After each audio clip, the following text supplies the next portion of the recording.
And greetings, clubbers, to welcome to CLOBBY'S Clubhouse number something or other, maybe 30. I've lost track of it's down in the, if you look down, you can see it, but I don't have it in front of me here. 31. And Wow. not only are we back for CLOBBY'S Clubhouse, we're back for timing. Our timing's getting better and better. Hello, my good friends. Big shout out to everyone who joined me last night. What a big crowd I had last night. For some reason, it was just me shooting my stupid mouth off most of the time. Although Mark did show up and help a little bit and talk about nothing in particular, but had a fun time doing it. And then Monday night, same deal, all by myself the whole time. And a bunch of you just showed up, and wow, I was just thank you. Appreciate it. It was great to see people you all. like hanging out with you. Yeah, people love you. I wouldn't go that far. They probably just had the wrong channel. But still, I appreciate you. Stop it. I love the CLOBBERIN, and don't change that dial. Let's do a few show notes before we start our hellos. We have a show for you tonight, folks. And firstly, of course, let's see here. Show notes. Saturday night Star Trek. Are we back? Are we back? Dun, dun, dun, dun. We have 4 more episodes of season 7 for you of Star Trek, the Next Generation. And I like how you go quasi Captain Caveman there. Caveman Tracker. So, yeah, I cannot wait to do that because we have such a great time. Seriously, we have a wonderful time on Saturday Night Star Trek. This past week was a lot of fun. You were all fantastic, but it's never the same without our wonderful first officer, and she is back with us. And again, welcome back, number one. We missed you and love you. Oh, I missed you guys too. I love you guys so much. I wish I did not miss the show. I hate missing the show. Now we understand. Now look, everyone understood, but they did miss you now. And here's another. Let's see, another quick show note before we say some hellos and stuff. Iconicon is back, just like last year. The great online convention by my wonderful buddies Retro Blasting and CLOBBERIN Times, like last year, will be hosting one of the panels. Nice. And I'm proud. Great. On the July 1st, we'll get the time all sorted out when we get closer to the time. I will be hosting a panel on toy comics. Because as you know, Retro Blasting is largely a channel about toys and 80s nostalgia and things like that. Merch. And cartoons and all kind of collectibles and pop culture. They don't do much connected with comics, but they do a little bit here and there. It's so they don't have a lot of comics content tied in there. with toys, kind of like but sometimes they like the X-Men show you did with it's similar to that. Well, last year I did a panel called, which I really enjoyed and everyone enjoyed, called Comic Shops of the 80s, because they're a very 80s centric channel. And of course, in the 70s and 80s and 90s, there were some toy comics. In other words, comic books based on toys. It's just that's what we mean here. Mr. Micronaut himself. Did you hear him? The way that he said it, it's like he has a constant craving, an insatiable appetite for Micronauts. He's a Micronauts freak. Micronauts. It's like Homer with donuts. I've already started my research, and I'm getting this panel ready, and we'll have some.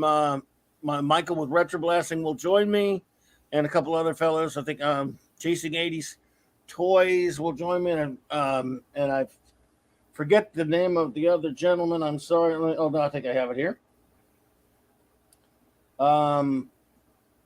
Let's see here. Endless Bullets, the action movie podcast. That will also be joining me. Endless Bullets. So, and Chasing 80s Toys will join me along with Retro Blasting. And so who knows what other surprises. But anyway, so yes, July 1st. Look for Iconicon to return. Gonna be a whole bunch of fun. And did you just want to briefly explain what Iconicon is for everyone at home? Because I think everyone would be pretty interested to know that it's like. Well, I mean, yeah. For those who don't know, it is an online con. Mm-hmm. It is created by our Retro Blasting buddies, my wonderful friends Michael and Melinda, and they many people here do know retro blasting. So a lot of them are friendly with retro. And thank our buddy Scuba Pete, who is here. We'll say a little more properly in a minute. He's doing a panel as well. He's on one of the panels anyway. Oh, there you go. Yeah, Scuba Pete says himself. Yeah, Jeff Barker from our channel, Chasing 80s Toys. He's awesome with comics too. Yeah. Okay. So he's on Scuba Pete's channel. Good to know. That's Scuba Pete's channel, everyone. So if you're new around here, and I noticed there are a couple of new people in the chat, there's going to be an Iconicon. There is going to be a YouTube convention with a whole bunch of grand poobah geeks talking about all different types of a subject matter that has to do with geekdom. So make sure that you tune into this. Make sure that you get over to Retro Blasting. Make sure that that you subscribe and go ahead and hit that notification bell, and do that for Clobby as well, and also for Scuba Pete as the community comes together to put on this wonderful show for you. You don't even have to leave the comfort of your living room to go to a convention and shoot the bull. Or your parents' basement. Or your parents' basement, to shoot the bull with a bunch of really cool guys talking about a bunch of really cool stuff that we all love. I need to point out, though, this is Iconicon 2, folks. You can go to the Retro Blasting page and find all the panels that were. They did it for, again, a bunch of days last year. I did a panel. I sat on some other panels. This is the only panel I'm involved with, but and there were various topics. If you look into go to their Iconicon playlist, I'm sure it's on there, and you can find some amazing videos, including the one I did. Like I said, the panel I did, comic shops of the 80s. So if you haven't seen those yet, go check those out. You got a little over a month and a half, or around a little, definitely over a month before this one opens. So if you want to go catch up on those and check them out, I think the one they have a lot of themes that it's varying themes that everyone can find something there. If you're a child of the 80s or a kid or even a teen of the 80s or whatever, and you love old retro stuff like that. One I'm looking forward to that they're doing is they're going to be doing a Star Trek The Motion Picture Director's Cut panel with restoration with movie Alouette, and that's that'll be very cool. Watching that. That's a cool one. I'll definitely make sure you know about it when it comes out. We'll get the schedule up soon, folks. But I just wanted to put that out there. How about we say some hellos to our wonderful friends? Let's do it. First up, and I got the first one who showed up, it was a little bit before the show started. I don't know if she is still here, but Rough Girl TV is here. Rough Girl TV. Hello. You rock. No, you rock, Rough Girl. It's lovely to see you, my friend. And my dear, it is a pleasure, and I hope you were doing well tonight. I hope you're still here with us. The great J-Man.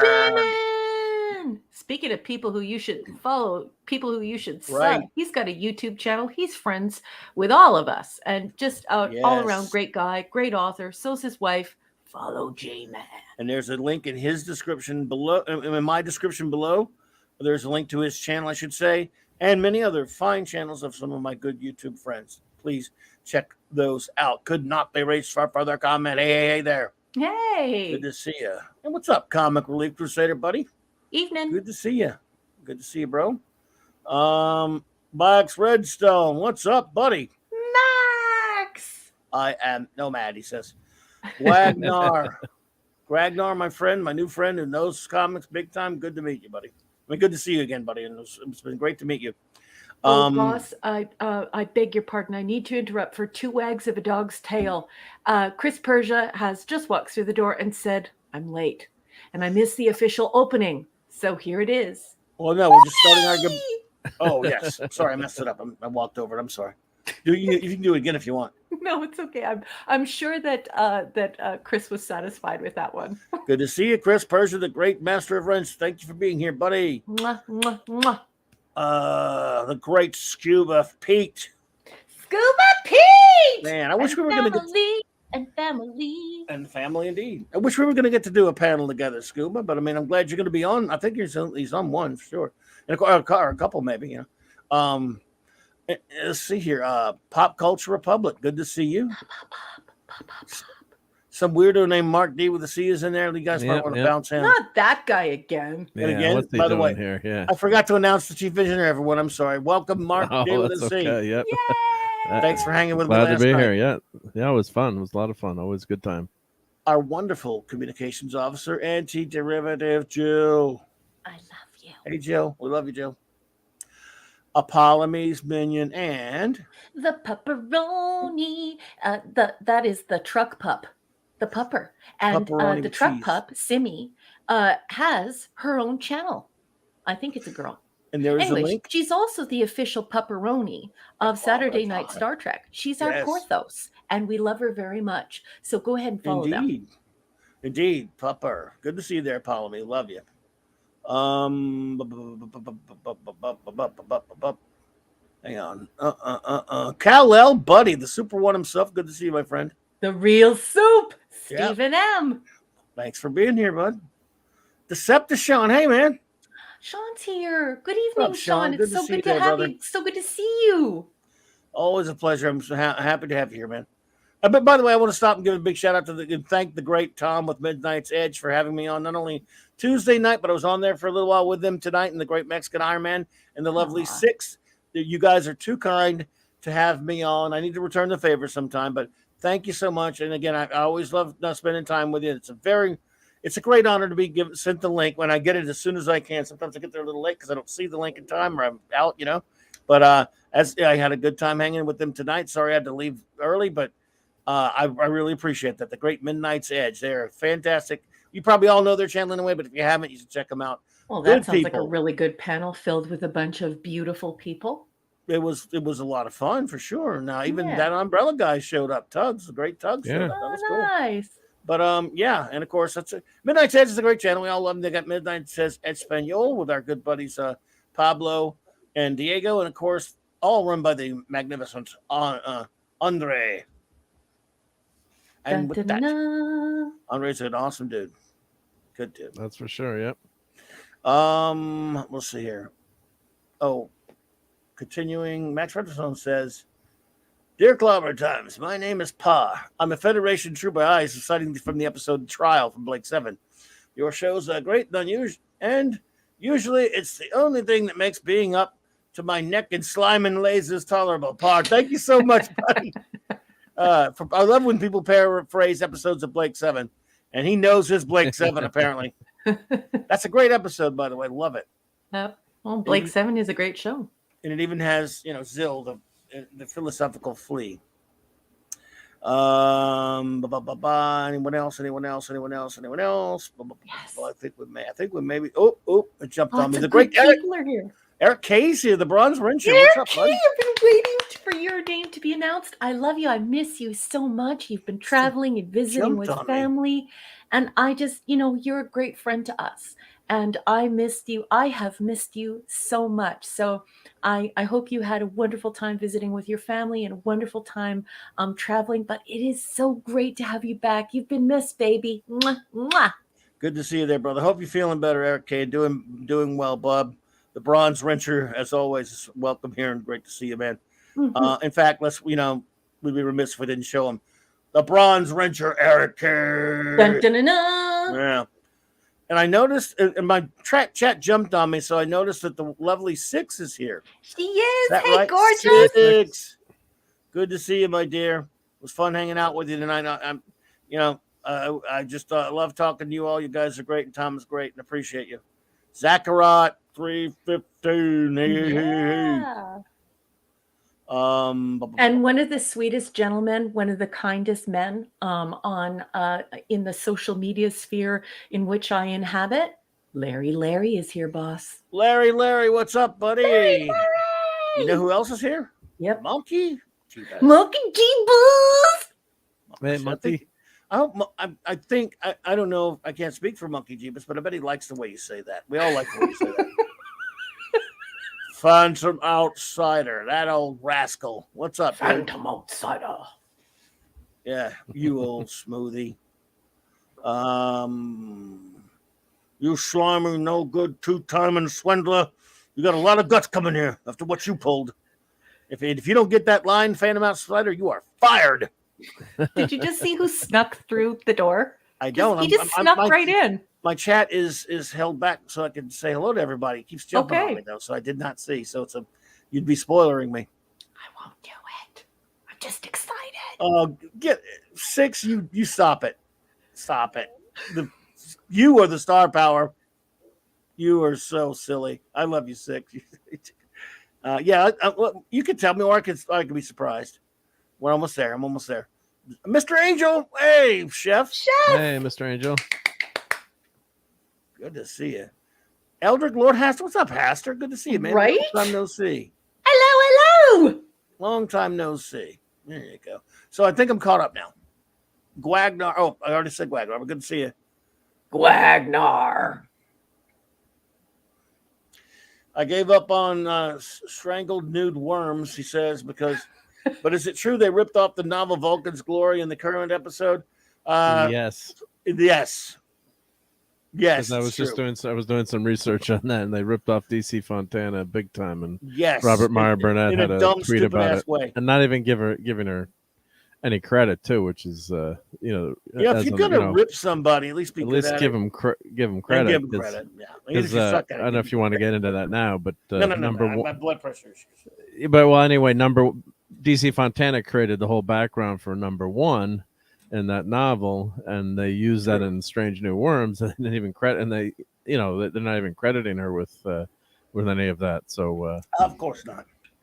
Of course not. And once again, we're seeing a betrayal of Jean's Bible, in which the person who created all of this expressly, in black and white, put it in an actual show Bible, that they weren't supposed to be doing this. They were not supposed to be going back and taking other people's material and rewriting it. This is specifically what he said. We have it in black and white. This is the creator speaking, saying, look, these are my stories. This is my idea. Please don't do this with my creation, with my stories, with what I did. I want to leave that special just as it is. I mean, I read that book, but I can't remember any of it. So maybe I need refreshing. Was she an Augment in that? Yeah. So what they're saying is, and I don't think I've read that one either, but what they're saying is they give her the background, and that was the planet they met. No, I don't have it. I take it back. Illyrians were in Star Trek Enterprise. Remember when the ship was damaged and they stole the warp core from the ship because it would have taken them 3 years to get back? Right. I remember that. Sure. So they were Illyrians too. So they said they were Illyrians? Yep. And that episode ripping off Enterprise now. I would be ranting, everyone at home. I would be ranting right now and completely freaking out and probably requiring high blood pressure medication. But I don't watch the filth.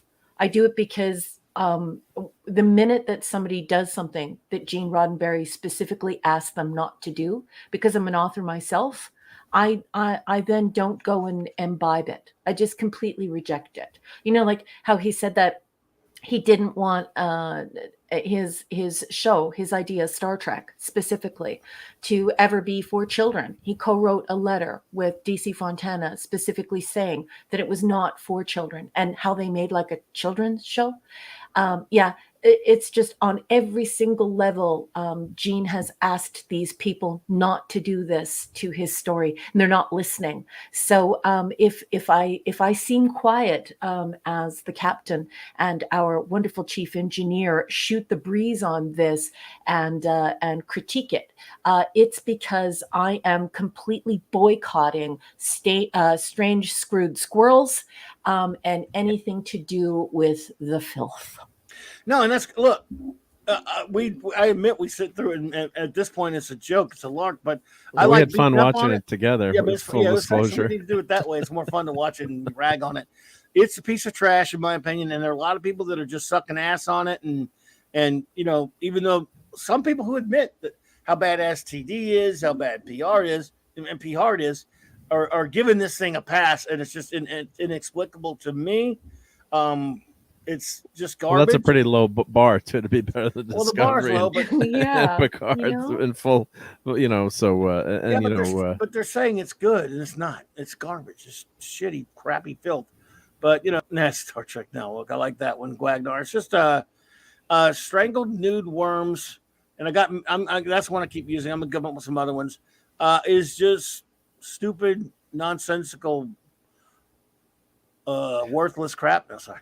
I Anyway, the liked it dialogue the is first time when he was like worthlessness. so outraged that you could feel him coming through your phone and through your computer, and he was just like strange, screwed squirrels. And that one just stuck with me. That's another clubbyism. I did not make that one up, but I love that one. Zax, hey. Hey, Zax. Yeah, look, I got out of control and yelled a little bit too much on it. Whatever, what was it last week? yeah. But it was from the heart. I meant every word. It was no. I mean, it was not. It was there. I mean, I didn't do it. I didn't force it, and it's not a pretense. I was really that aggravated by it. Not aggravated. Look, we all know they're going to make the stupid shows. There's nothing we can do about that. That's not what set me off last week. What set me off was people. This is like a repeat, almost a light reboot of 2009. Which I felt like for a while, with the exception of a few people, I was the only one fighting the good fight against that piece of shit, Jar Jar Abrams refake, repoot, whatever you want to call it. Filthy trash, garbage, 09 filth. And I hated it then, and I hate it now. I hate it all equally because it's not Star Trek. And I had a lot. I mean, the things I went through for about 2 years right there, that 09 and 10, and then later a little bit when the next garbage came out. I mean, it's the reason why this show exists, so I'll give it that. I wanted to two things were out there: the Snyder Watchmen movie and this Abrams filthy dreck, and those were things I wanted to talk about in the public forum. That's why I started the show. But that was 2009, and last week when I was yelling, that was similar to what I used to do a lot back in 09 and 10. People who were friends. Even though they agreed with me, sometimes they would like to come into my show because we had a chat room. It was a little bit different on BTR, but there was a chat, and they would try to say things to trigger me to get me to start screaming about it. yeah. And they would just try to start a conversation about Jar Jar Abrams. And look, I admit it, I'm nuts. Sometimes I get look, I bite it every time. Well, not every time. If it's obvious, I won't bite on it. But last night, I went out to eat with the geeks. Every once a month, a bunch of us geeks and where I live. For many years now, we've been going to the Bistro Italia and eating, going out for once a month to hang out and stuff. And there's this one guy, won't say his name, good friend, love him to death. He's a comic artist, older than me, so old enough to know better. Likes just so terribly indiscriminate. I mean, I'm going to quote Harlan Ellison here when he was trashing real Star Trek fans in the 70s on Tom Snyder's show. But what he was saying was, he said, it's just that I don't think that they're stupid. I think they're terribly indiscriminate. Of course, everyone was compared to him.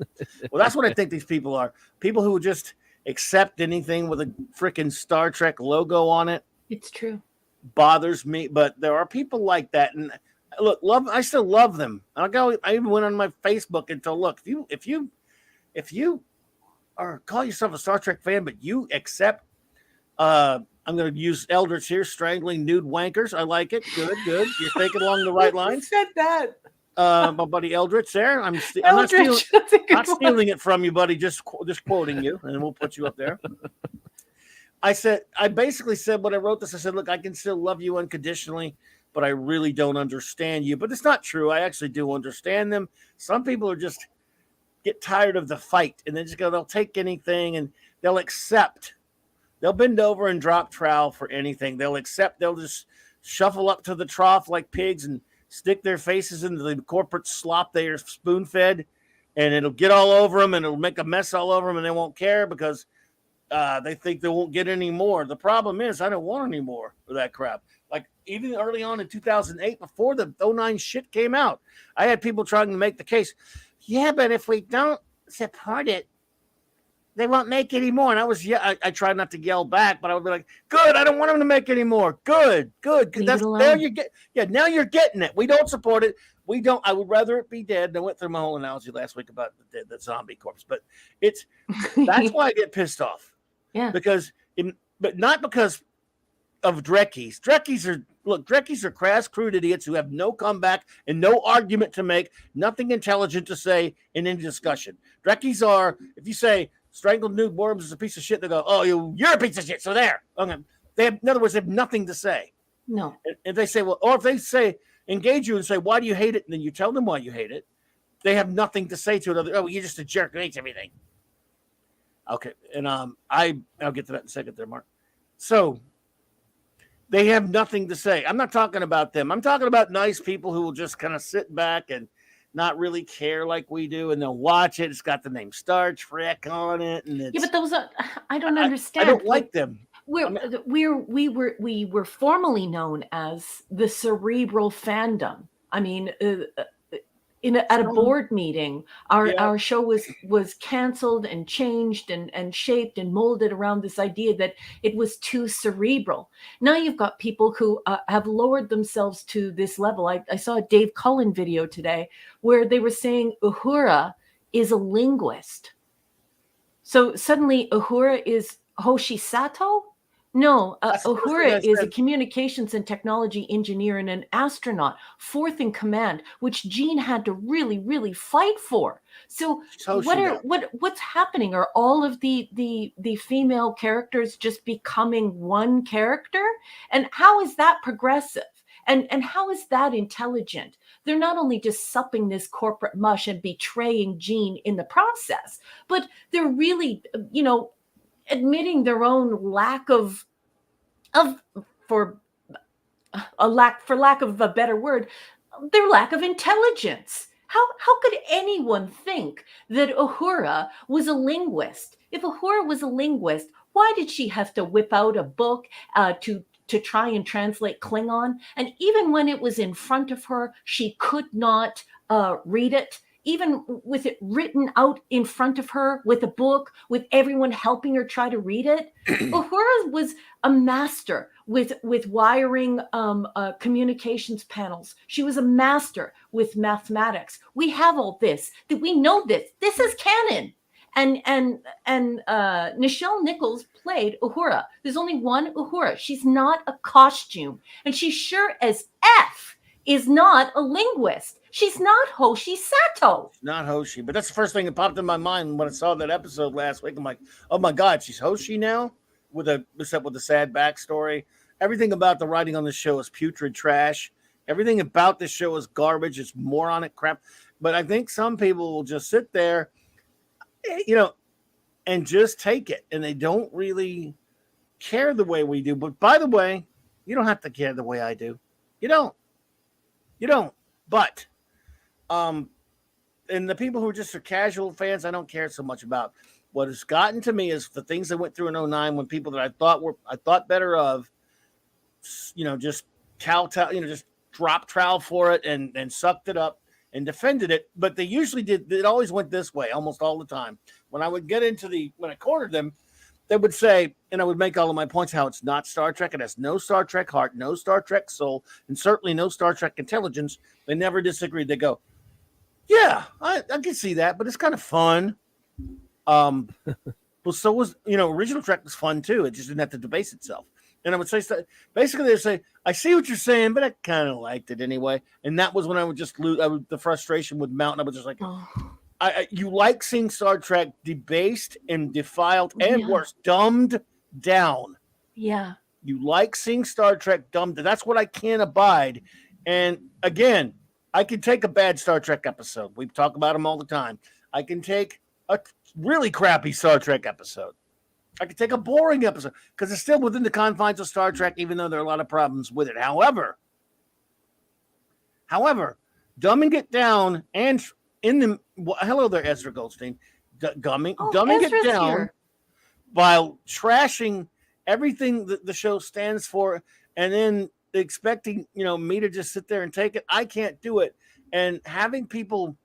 It feels like a betrayal that now since I thought we were at least at a place now where the lines of demarcation had finally been drawn over the years, where you had your Drekkies that will take any old Drek called Trek, and they are finally, for years I kept saying that saying, any old Drek called Trek, huh guys?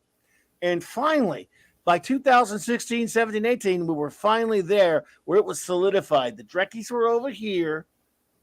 And the real Trek fans, and yes, I'm sorry, I'm gatekeeping my ass off and saying we are.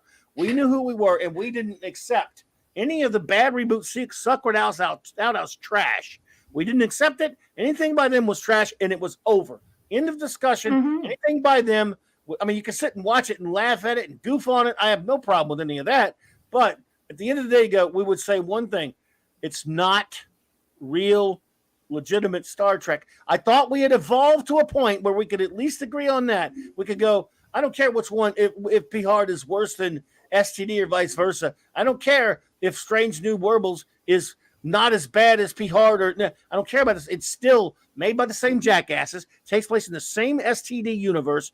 How people who claim to love Star Trek accept this shit, it drives me. See, there you go. I can't even control myself. It pisses me off. But it's what they're, I've said, said the kind of same thing before. It's very close to what people were looking for. And, watching most of the episode tonight, what drives me crazy is the most, I think, is the characterizations, other than the bright lights on the bridge that are driving me crazy. But just the way they get the dialogue is so inept, and how they're so casual with each other, and they talk and they use modern slang, which you want to make a show timeless. You never want to use current or modern slang. The navigator uses that when they sees a crew member in the hallway, and the engineer, I guess, is okay, but then all of a sudden he says, "But I'm a genius." They throw a line like, "How did you do that?" And he says, "But I'm a genius." It's like, I can't fault. We never fault the actors. But he said, "But I'm a genius." He said, "I'm a genius." But it's like, what the hell is he saying? I'm a genius for? Just say I'm doing my job. How do you do that? You say, like the writers, I was able to figure this out, or yada yada, throw in some Star Trek, technobabble, which we all love, but you don't say, "But I'm a genius." I mean, or maybe Spock would even say that. I mean, hey, look, last week on one Pike Boy, whoever, and I'm tired. I'm getting a little bit sick of the people who say it's not so great. He's a good actor. Who cares? The show sucks. Well, he's not Pike. Is good. Jeffrey Hunter's Pike in the story. But there's a line when they're on the bridge where Pike, it says, "Fire the torpedoes" or whatever. And then he goes, "I love my job. I wanted to punch the universe. I wanted to punch him in his stupid face." Horrible line. Cringy but that's lines. something you would have like in a comic book bubble as an internal thought, maybe, but you'd never say that out in the open. That's like you would have like an internal dialogue. You'd say, but not even reaction to that. Him. These are not science authors, and that's why this is happening. And what's really funny is I was waiting for a break in the conversation to explain to everyone how Spock never complimented anyone on their work until he said that Uhura was best qualified to repair the communications array. And Jill threw that up in the chat, and that made me so happy. Anti-derivative Jill, fellow INTJ, also fellow nerd, is there with the proverbial receipts, folks. And I love that her and I are always thinking in the same vein. That actually happened in an episode, and these people are absolutely ruining Star Trek. This is not writing. This is corporate rebooting. It's just a bunch of teleplay people rebooting stuff you've watched before, and now they're turning all of the characters into a slurry, into a soup, where the show, it isn't a genre.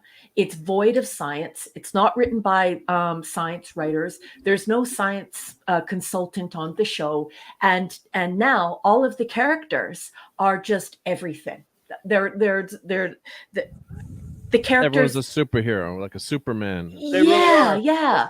And like it's nuts, because how can you even identify with that and learn to love the character for their strengths, for their weaknesses, for their talents, for who they are. Remember, these characters don't exist. They're written on the mind's eye. So if we just make them everything to everyone, then they're nothing.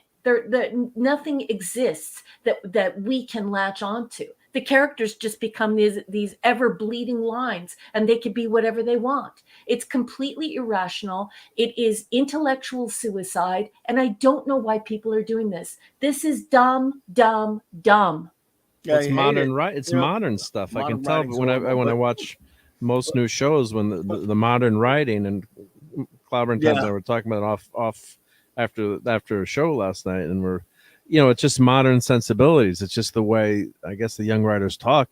Part of it is, get off my lawn. But on the other hand, they're just doing a disservice to the characters, and it's horrible characterization. It's horrible writing. So you know, people I think are just so starved for anything resembling Star Trek, because Discovery and Picard are just so universally, you know, disliked. We'll say Well, that anything that comes even semi close, and if you don't Mhm. follow it close enough, or you see what you want to see, as I was saying too, sometimes you know, and right. Clobbering Times is fantastic in pointing out those great, and you, Raquel, obviously too, you know, what's missing or what they're missing, and I always appreciate that. And I want to joke like, oh, you ruined some movies for me, or some Sorry. TV shows, because like, oh damn, that's a good point. I can't rebut that one. Crap. No, you're right. You know, but I'm always willing to listen and, you know, have an open mind, and some things you can kind of just forgive and say, oh well, you know, in a movie you say, oh well, I don't really care that much. You know, it's just you know, a fun, silly movie. But in Star Trek, you've got all this canon and history and Mhm. stuff, the characters that you love. You know, it's different than say watching Yeah. say The Last Starfighter and saying, well, how ridiculous is that he's training with the video game, you know, just throwing out an obscure reference. But when it's like, you know, with this, as I'm just learning, you know, DC Fontana was totally ripped off, and kind of they don't even put in, you know, that, oh, you know, this background was created by, because as Mike and I were watching the episode tonight, before the show, we were, you know, just wanted to, you know, we're like, oh, I don't remember Illyrians or that background, and then boom, you look it up, and Robert Meyer Burnett, of course, the Trek encyclopedia that he is too, said, oh, this is a DC Fontana book. And you know, of course, she's one of the people that should be on, you know, the Mount Rushmore of Star Trek if you're going to pick, you know, pick people to go on that mountain next to Jean. So I'd say she's definitely for me, she'd definitely be up there. So right, it's, you know, it's sad that they don't give people credit, and then they totally you know, butcher what she did. So I guess I'd put that in the private chat, but the quote about from her novel. We'll get to that in a second. Yeah. We'll get to that later, but yeah. So I mean, how, and Jill was saying, how do they expect that no one sees this or no one notices this? You know, people, Star Trek fans especially, know their stuff, so it's you know, it's not going to stay hidden for very long. So it's yeah, it's a shame. No, look, I hear you. I want to clear something up first before we move on to further with that, because Jill brings up something that I wanted to get to, and she kind of mentioned it before I did. She says, yes, Clobby, some of my friends who I know didn't like New Trek, yeah, are liking this. I mean, I still love them and I respect their opinion, but how are they being fooled so easily? Okay. Here's and again, no one, we're all going to go to our graves not being able to answer that one. But what I can tell you is, Jill, I wanted to expound upon your point, because before you wrote that, I was going to say it. I want to be clear to people, because not everyone, we just take for granted sometimes that some people who listen to us just know us. And I want to be clear when I do this. Yes, I was upset. Yes, I raised my voice. Yes, I was angry.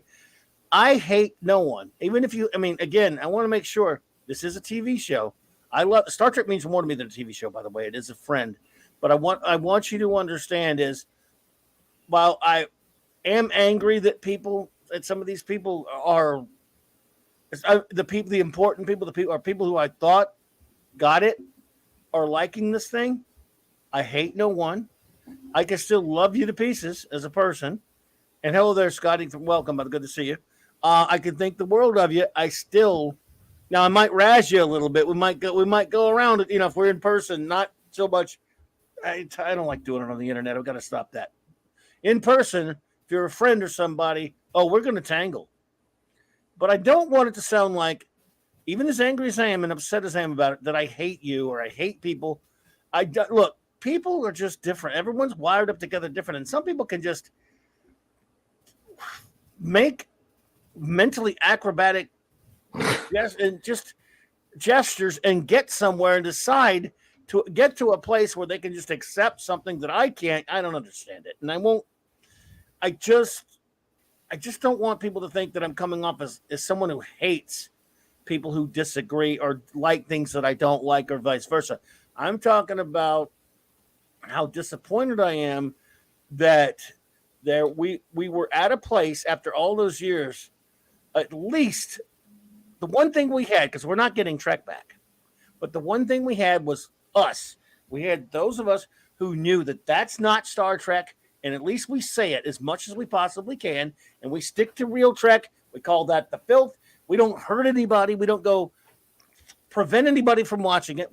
We don't go trash their house or, or set their car on fire or stop them from watching anything or having their say. They talk about gatekeeping. We don't stop anyone from having their opinion or expressing it. Any of that stuff. We just express our own.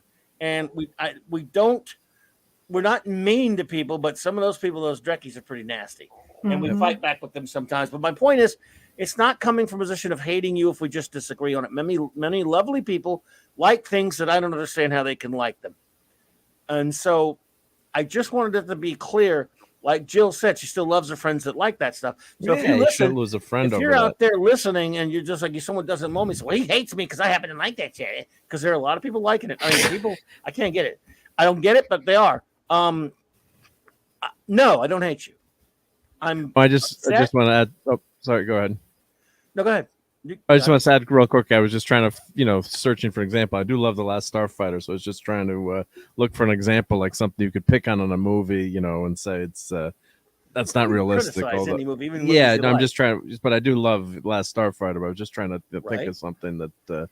So it's. But Star Trek goes even deeper than. As much as I like The Last Starfighter, Star Trek is just something that's been part of my life since the early '70s, and watching that, and you take it a little bit. I was just trying to say you take that a little bit more seriously, in terms of, say, if they if you argue about the movie, there's just that one movie, Last Starfighter. Like, geeks and nerds, we love to pick out, little things in movies, and some things that don't make sense, and you kind of suspend disbelief on certain things. But when you fundamentally alter the characters, that's where I have the biggest problem with Strange New Worlds. Just J-Man.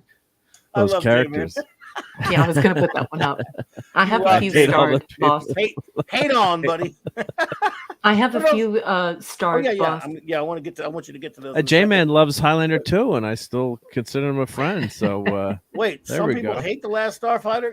I hate to tell you this, Sean. I don't hate it, but when I saw it at the theater the one time, I was like, I don't get it. It's you can really criticize the hell out of it, but it's a fun movie. No, I don't. I love it. Yeah. I don't, but again, look. I read my list of the movies that I hate, to the point that my hate list, and I have a hate list of movies, and a hate list of movies is, true hatred. That just, even if I thought something sucked, it doesn't mean I hate it.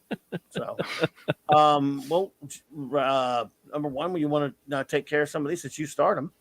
Well, sure, but first I want to say, I love what Clobby said. He's kind. He's my Star Trek soulmate. He's my friend in real life. I actually love him, like, in real life. We don't just, hang out on YouTube. And I respect what he said. But I would just like to say that, all that said, which I agree with, I just want you to know that for my sake, if I objectively identify that you are a nincompoop, and maybe I could put the F word in front of nincompoop, that I will ignore you. I will not hate you. I will ignore you.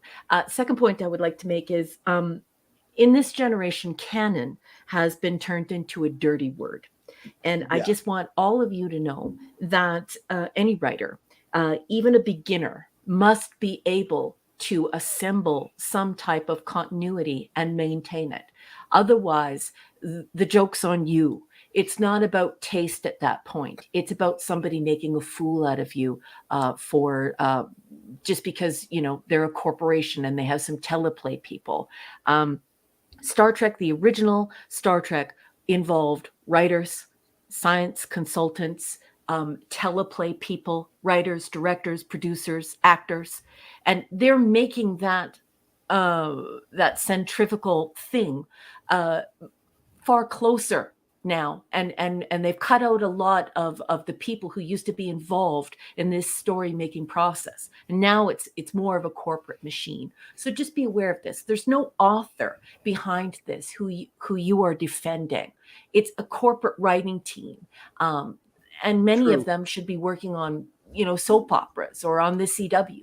They're not science writers. Science writing is a discipline, and the destruction of genre only benefits the corporation. It does not benefit society, and it certainly doesn't benefit you. Now, that said, I did get some comments up here, and I'd love to get to them. Anti-derivative Jill says, Raquel, they have a science consultant, which is the worst part, but she's not in the writing room. They send her emails to get science words and then ignore her when she says the science doesn't work. Well, she probably says that a lot. Yeah, because we're asking about that iron storm tonight. You were clobbering times. Could that iron hit a storm? planet? Iron storm on a planet. Yeah, could that hit a planet? So maybe Jill knows about that, or yeah. So I just thought that this was great because I know absolutely nothing about this show. I'm actually shocked that they have a science consultant on the show, because from what I have read, and I've heard that too, though. From what I've read, that these people, it's basically a corporate writing team, and it's a lot of people who are not science fiction authors. So very shocking to hear that there's a science consultant. If I were that science consultant, I would quit. Keely Chow, roll tide. Hey there. Hey. Nick Saban was in the news today. Nick Saban, I didn't hear. Was he in there? Well, the coach, one of the coach on another team. We don't want to talk the sports ball tonight, but he called Nick Saban, some nasty names today. So I don't think Keely was Nick Saban something nasty. That never happened. Never happened. Yep. So the next comment we have is Chris Persia, and he says, Raquel, this isn't even a reboot. It's a hodgepodge of plagiarized stories, watered down, used out of order and continuity, tearing down characters in order to push an agenda, which is counterproductive. That's just good. That's put as well as you could ever put it. That's exactly what I was just going to say. So here, Chris Persia. And I lost one of Eric's comments too. Did you? No, it was me. I let the chat get away on me, but Eric Tay said something, and I'm going to go and see if I can. Zathras. Show Zathras what we have for him as president. Zathras, this one is dedicated to you. Crap.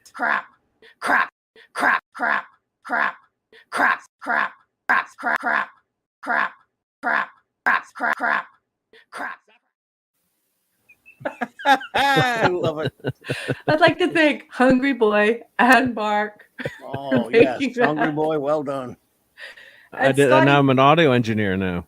Oh, that's good. Well, I had fun cutting up the crap. I do have to get that audio to you. I'm so sorry that I've been so busy. I do have to get you a quality Clobbering Times loves that audio. I love that one too much. I don't want it changed. Okay, well then I won't change it. I won't change it, boss. I'm saying, no, you can if you feel like you have to. We could do two versions. We could have two versions. We could have the remastered version. Seriously, yes, I think that is perfect. I can use my big radio voice, my big deep radio voice when I do that one. All right. I'm gonna. You guys handle that while you do. We're gonna take a poll, see which one. If anyone wants to keep that one or make a new one. Okay. Or we could have both. We could have different craps for different situations. You have to have different craps for different crap. Scotty R37, I just wanted to say hello to you. And Scotty says, Strange New Worlds. I don't know what that is. You mean Strange Screwed Squirrels? Is a high tier cover band. Quite fine. Still not quite.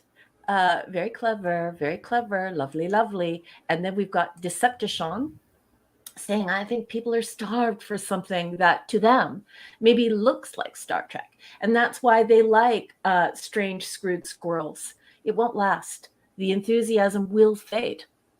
Cynical imitation can't be covered up forever. And yes, that is one resounding theme in all of this is everyone detects the faint stench of disdain. So I love that you mentioned that. And then says to Mark, that's because Highlander 2 is great. Mark, that's for you to take, not for me. Well, he's never seen he wasn't in the movie theater with me opening night. If he'd seen that cut and not the other cut that allegedly makes it slightly better, oh my God, the horror that was the movie theater that night, Highlander 2. The only thing it would have saved us with the guys at Rift Tracks or MST were there. We could not believe what we just watched. It's un-effing believable. It's one of the worst nights of my life. And I almost got in a car accident driving there because it was raining that night. I was going down a hill. I was rushing. It was kind of late. I'm like, we can't miss the opening to Highlander 2. This is going to be so awesome. And I like almost skidded through a stop sign and crashed. And then I was thinking about it after I saw the movie. Like, my God, could you imagine if I crashed trying to see that piece of crap? And when friends were leaving the theater too, they were at the 7 o'clock show, and they're like, waste of "Don't your do life. it! Don't do it! Don't go see." I'm like, it can't. How could it be that? It can't be that bad. Come on, Bill. It's not that bad. He's like, "Trust me, Mark. Go return your tickets, even if they already have them." I'm like, no, it can't. He's like, yes, it's going to be the worst movie you've ever seen. And he was right. So, Bill, I salute you, and you were right. I should have turned around. J-Man. Then we've got Decepticon here. He says, Crawl makes me sleep every time, but I do love it. I grew up with it. I can't help it. Decepticon, I would just like to say, I completely agree with you as far as Crawl goes. I think I was a teenager when it came out. And I also liked Highlander 2, but I have to say that with a caveat. I have different movies that I like for different reasons. And I do have to admit, and everyone here already knows this, Hungry Boy always tells everyone in the chat this, I have an affinity for B-rate science fiction. I love it. I grew up in a generation where our parents were born in the 1930s and the early 1940s. I love that old drive-in stuff, the cheap theater that you could get into for 50 cents, and you'd watch movies nobody else even wanted to see. I love all of I love all that stuff. I just love it. So yeah, when I'm watching Crawl, I'm not watching it the same way as I'm watching TMP, or the same way I'm watching Space Odyssey, or you're less critical. Yeah. Kind of like what I was saying before about different properties. Yeah, certain properties are like for geeks and nerds, Star Wars or Star Trek or Babylon 5 or Welcome Shirley Tim. Legacy. Hello. Yeah, like a lot of people think Blake 7 is like, what? How can you watch that? What do you mean? How can you watch that? It's the most beautifully, first of all, you feel like you're at a stage play with incredibly good actors, and the banter, the dialogue is some of the best dialogue in science fiction television history. So when I say this kind of thing, I need to caveat. I am very open to that B science flick, the C science flick, fun stuff, and maybe sometimes even the D science flick. 50 sci-fi movies. Oh, Saturn 4. Is it Saturn 4? Well, that's the one with Farrah Fawcett. Yeah, the one with Farrah Fawcett where she's completely Saturn naked. 3. Saturn. Yeah. It's 3. The reason why I always think it's 4 is because Clobby and I had a big conversation about it one time on the Global Geek Gang, and he and I were laughing about the fact that there were no other stations near them, even though it was named 3. So it was just so random style. They never got a chance to make 4. So. Yeah. I never saw the first 2. But, yeah.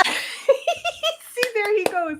But I loved that. I loved seeing Kirk Douglas completely naked. I loved the whole drive-in feel from it. I loved seeing Farrah Fawcett naked. I loved the robots. Good, yeah. I loved all of it. Like it was a cool movie.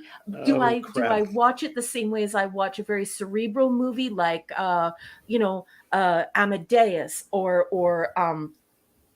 Apocalypse Now or Dangerous Liaisons or something like that? No. But it has its place. So I had to make sure that I starred this comment and read it by Decepticon, because I am with Decepticon and J-Man in my ability to watch. Yeah, but look at it's a war. It's the two buddies. It's kick Sean. He said something negative about Crawl. Hey, Crawl is dull. That's why. I haven't watched that in so long, I can't remember. But I mean, Sean's getting. I mean, Sean still, I think I probably agree with the most, because J-Man with his Highlander and his freaking Barbarella. Well, Barbarella was at least fun to look at. At least that commie was good looking back then. That filthy communist piece of crap. What's her name? Fonda. Jane Fonda. Yeah. Let's see here. Sorry, Tim. Hello. Welcome to the show. Hey, could not be reached for comments. Also a Blake 7 fan. Well, we welcome all Blake 7's fans. Blake 7 fans are definitely welcome here. Blake Hey, and 7 pop show culture coming curator soon. just walked through the door, boss. Hey, pop culture Hey, curator. PCR. Get 8 out of good seal. Yes. This is a Blake 7 haven here. All right, J-Man, dude. Sorry. Wait a minute. Your Hunter from the Future is a 10 out of 10. That's the hill you want to die on? Okay. You're just saying that now. Everything's a 10 out of 10. Beastmaster's 10 out of 10? Jesus, dude. Avon lives Sutter indeed. says Beastmaster is Shakespeare compared to the film. Well, that I'll give you. I love Beastmaster. Beastmaster's awesome. That. Oh God! Don't make me do the ugly laugh, Mark, especially on air. Wow, Decepticon really likes your Hunter from the Future. Oh, jeez. I feel you guys are just Was saying Tanya your Roberts? you guys are saying your like everybody knows what movie that is. It's called Your Hunter from the Future. Isn't that Miles O'Keefe or is it this? That's not Miles O'Keefe, is it? Let me know if that is Sean or J-Man. Good God. Hey, Oliver Belamonte. Hey, Oliver.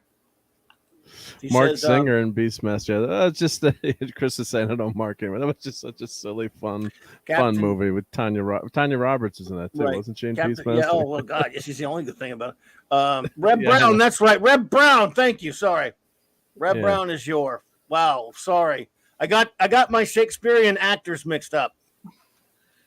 Oliver. Good that to and the see ferrets. Don't forget the ferrets either. Yeah, they were the best actors in the thing. The ferrets. Yeah. Yeah, because my buddy had ferrets and we'd watch the movie. The ferrets liked watching the ferrets. Yeah. That's right. You can't kill Travis unless you shoot him twice. Megaforce. Megaforce. Oh my God. Now we're set. Movie. We're in the weeds now.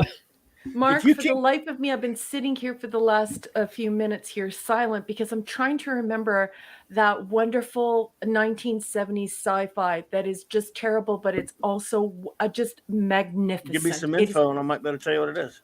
It is wonderful. It is the one where the ships look like the reproductive organs of women. Not Lex. What's it called? Well, that Lex is that's a TV show though. No, TV show. This is a movie, and I can't. For some reason, I can't. Not Silent Running, right? No. Not Flesh Gordon. No. Dad Man Walking. What's up, buddy? Hey, Dad Man. Why can't I remember it? There were spaceships that looked like that. Yes. The Black Hole. Scuba Pete made me watch that. That's a Black good Hole's great. Yeah, that's good.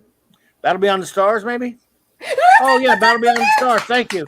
Yeah, Roger Corman movie. Reproductive organs. Go look at the ships. Mark, bring up the ships. They look like boobs. Boobs. Yeah, let me. Reproductive organs, don't they? No, the one ship and the controls of the ship look like a biology lesson in grade 9. If you just said boobs, you also said Battle Beyond the Stars. Yeah. I love Battle Beyond the Stars, by the way. That's too. A great movie. Yeah, it's great. We haven't even gotten to your topic yet, Raquel. Oh, I love this movie. Oh, yeah, so that's that. You're getting that from that spaceship, Raquel. Where's your mind? Well, if you turn it up the other way, it 100% looks like the fallopian tube. Wow. New it on me, and I've watched it probably a million times. Space boobs, then we would have, No, if you turn it up, you could clearly see that's from grade 9 science class. Don't lie, you guys. I went to Catholic school. We didn't have that stuff there. When that movie came out, I'd already seen like Empire Strikes Back 15-something times in the theater. And then I started going to see that a bunch of times in the theater and Flash Gordon. I love this one. This Saturn 3. This one. Oh my goodness! Like just don't watch Buck Galaxy Rogers, of Terra. Battlestar Galactica. I love all of it. Just don't watch Galaxy of Terra. Which is, yeah, Buck Rogers. But Jill's got my back. Great. I'm putting this up on the marquee. Look at this. See? Very true, Sean. Oh, I'm sorry. I didn't mean to take yours. That's okay, boss. Okay, you weren't kidding. I thought maybe they were just vaguely looking. I don't know. I just thought boobs. I guess that's because we're boob obsessed. But yeah, you only see some boobs. Battle Beyond the Stars. I know. I kind of see testicles. I kind of see testicles down there, but I guess James Horner did a great soundtrack for that thing that Roger Corman used over and over again. After this, James Cameron worked on the effects of this thing. Now all I see are boobs. You guys are terrible. I thought this was like fallopian tube, like the ship was called reproductive ship, and now you guys have ruined it for me. Now all I see are boobies. The ship was called Nell. And Sybil Danning was, could have played her, but she didn't have different actors. There's Jeff Corey, by the way, the actor, well-known actor, from the Cloudminders, amongst other many things. Yeah. So we never did get to we never did do your topic. That's okay. Raquel? I love being derailed like this. Plus, I'm having so much fun. My two partners, we can talk old movies all day. J-Man and Decepticon, are here to bring in all that B-rate, C-rate, and D-rate science fiction that we. There are Galaxina. Hey, look, dude, Galaxina. Dude, what is wrong with you? wait a minute, Decepticon and J-Man, you guys are going to be put in the agony booth. Galaxy of Terra. That's disturbing stuff right there, buddy. Also, aka Mind Warp, right? Anyway, Galaxina. Hey, J-Man, fun fact. In the 90s, they actually did a Galaxina comic book. Buddy of mine actually wrote the scripts. True story. Wow. Yeah. So what did you have for us, Rick? Well, this is fun talking. Oh, we could talk old science fiction movies forever. Yeah, well, when Decepticon is in the room and J-Man are in the room, I feel like I have enough backing where I can name all of the horrible things that are my most wonderful guilty pleasures. Are you saying J-Man and Decepticon have crappy taste? No, I'm saying they have awesome taste. But the thing is that it's like having poutine or poutine or however you want to say it. I'm not going to say it the French way, but there's only so much poutine you can have, or poutine. Sorry, everyone in Quebec or Quebec, but just making sure I get all the pronunciation police in there. But you got the fries, and then you got the cheese, and then you got the gravy, and you just eat it, and it's just so delicious. But it's not good for you. Nonsense. Sounds good for you. Sounds good for you to me. So what do I know? But then again, maybe I'm not the best consult on that. One day I'm going to take you to Montreal. And you're going to have Montreal smoked meat put on top of the poutine or poutine. Just J-Man, you heading out, dude? Don't say Putin. Yeah, J-Man, you heading out, brother? Well, thanks for hanging out, buddy. Good to see you, man. Good night, everyone. And everyone, please follow J-Man on YouTube. And would you also please do me a favor? If you like science fiction, I believe he writes science fiction, or it might be science horror. He has just started an author page on Amazon. He is selling his work through a Kindle and Amazon. I need to get that link. Yeah, so everyone, please support J-Man and his beautiful wife. I follow both of them through my Amazon Kindle store. So if you're looking for them, you can probably find them through my follows. But they're both actively publishing. And you know what? In this world of corporate greed, in this world of corporate teleplay people, and the sidelining of actual science fiction authors and real authors, we could use your support. So please get your bums in the seats there. His latest publication is only $1. It's only $1. It's like buying him a coffee in 1985. Well, good to see you, buddy. We need to get that link. I'll try to get it. Well, you need J-Man's link or his or for his book or whatever. I got his link. His book, yeah. The link for his channel is in my description below. Yeah. And Sean's as well. I think if you go to Amazon and just search, but J-Man probably has that linked on his channel, I'm guessing, somewhere. Yeah. And you can also find it through me. I follow them because I love them. They're my friends. So they're my YouTube friends, and they're fellow Canadian authors, and it sure is nice to support Canadian authors. Yeah. Yep. Okie dokie. So what do we got? Okay, so tonight I wanted to take the spotlight off of myself and the things that I want to talk about. And I wanted to put the spotlight on something I think the folks at home want to hear about, and what the folks at home want to talk about. And that is me asking you questions about how you feel about this idea of games that became like you have video games, and they were originally comics, and then you have games that became comics, and you have this whole idea floating around in the geek community, not so much the nerd community, because nerds don't really game, but in the gaming community, we have this idea of how comic books and games converge. So I was wondering if Mark wouldn't mind please bringing up the following article, because I would like to get Clobby's opinions on it, as well as fellow comic book experts who are in our community and in our live chat right now. So Mark, would you please look up the article called 10 Superheroes Who Deserve Video Games? And if we could share that article with the folks at home, Sure. I think that everyone would be really interested. Now I got to take the girls off from Battle Beyond the Star. Just kidding. Yeah, I think you should. But yeah, I want to see what Clobby has to say. And then there's an article after that called 10 Comics That Deserve Video Games. And I think both of these articles are through GameRant.com. But just the specific title is 10 Superheroes Who Deserve Video Games. That would be the first article that I'd love to show Clobby. I want to get his reaction. Well, I found one. Oops, I found one that says AAA games. No, but here's one from Doc. Let's see.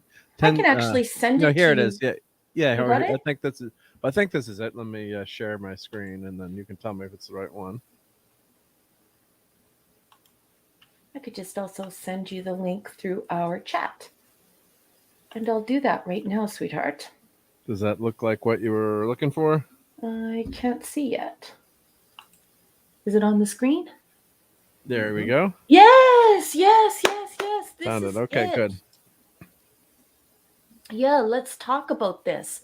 I think that this is exceedingly interesting because what it does is it gives comic book lovers and superhero lovers and gamers a place to really converge.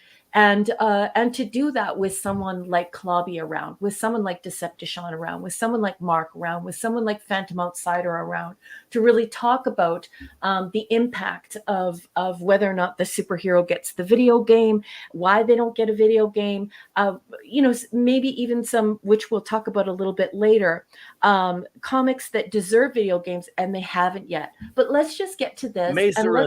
Let's go through the list and ask Clobby what he thinks. Hey, Mazurus. Welcome, Mazurus. So go ahead, Mark, and just... sure, yep. If you just want to scroll through that. Yeah, okay, so Black Panther. So, obviously he's one of the great heroes. And some of these characters, I played a bunch of my share of video games. I think some of them appeared in, like Marvel's Avenger games or, so I don't know if these guys are talking about solo games in terms of the article, but some of these characters have appeared, with an ensemble cast in video games. But I'll let Clobberin Times take Black Panther. He's the expert, I'm sure. I love the character. That Kirby creation, yep. Well, I love the character of Black Panther. Here's the thing about video games, with superhero video games. It seems to me that unless it's Batman or Spider-Man, they just don't do it. And they try every now and then, and every time they try, nobody buys them. And it's straight. There are a couple of them, like some of those Marvel games, but I mean, no one seems to go out of their way to get them. Like Black Panther had a $1 billion movie, and I don't think he had a video game made of him. And if he did, I don't know how well it would have done. But a cool, well-playable Black Panther game is the kind of game, because I'm always, as a superhero fan, I don't play a lot of games.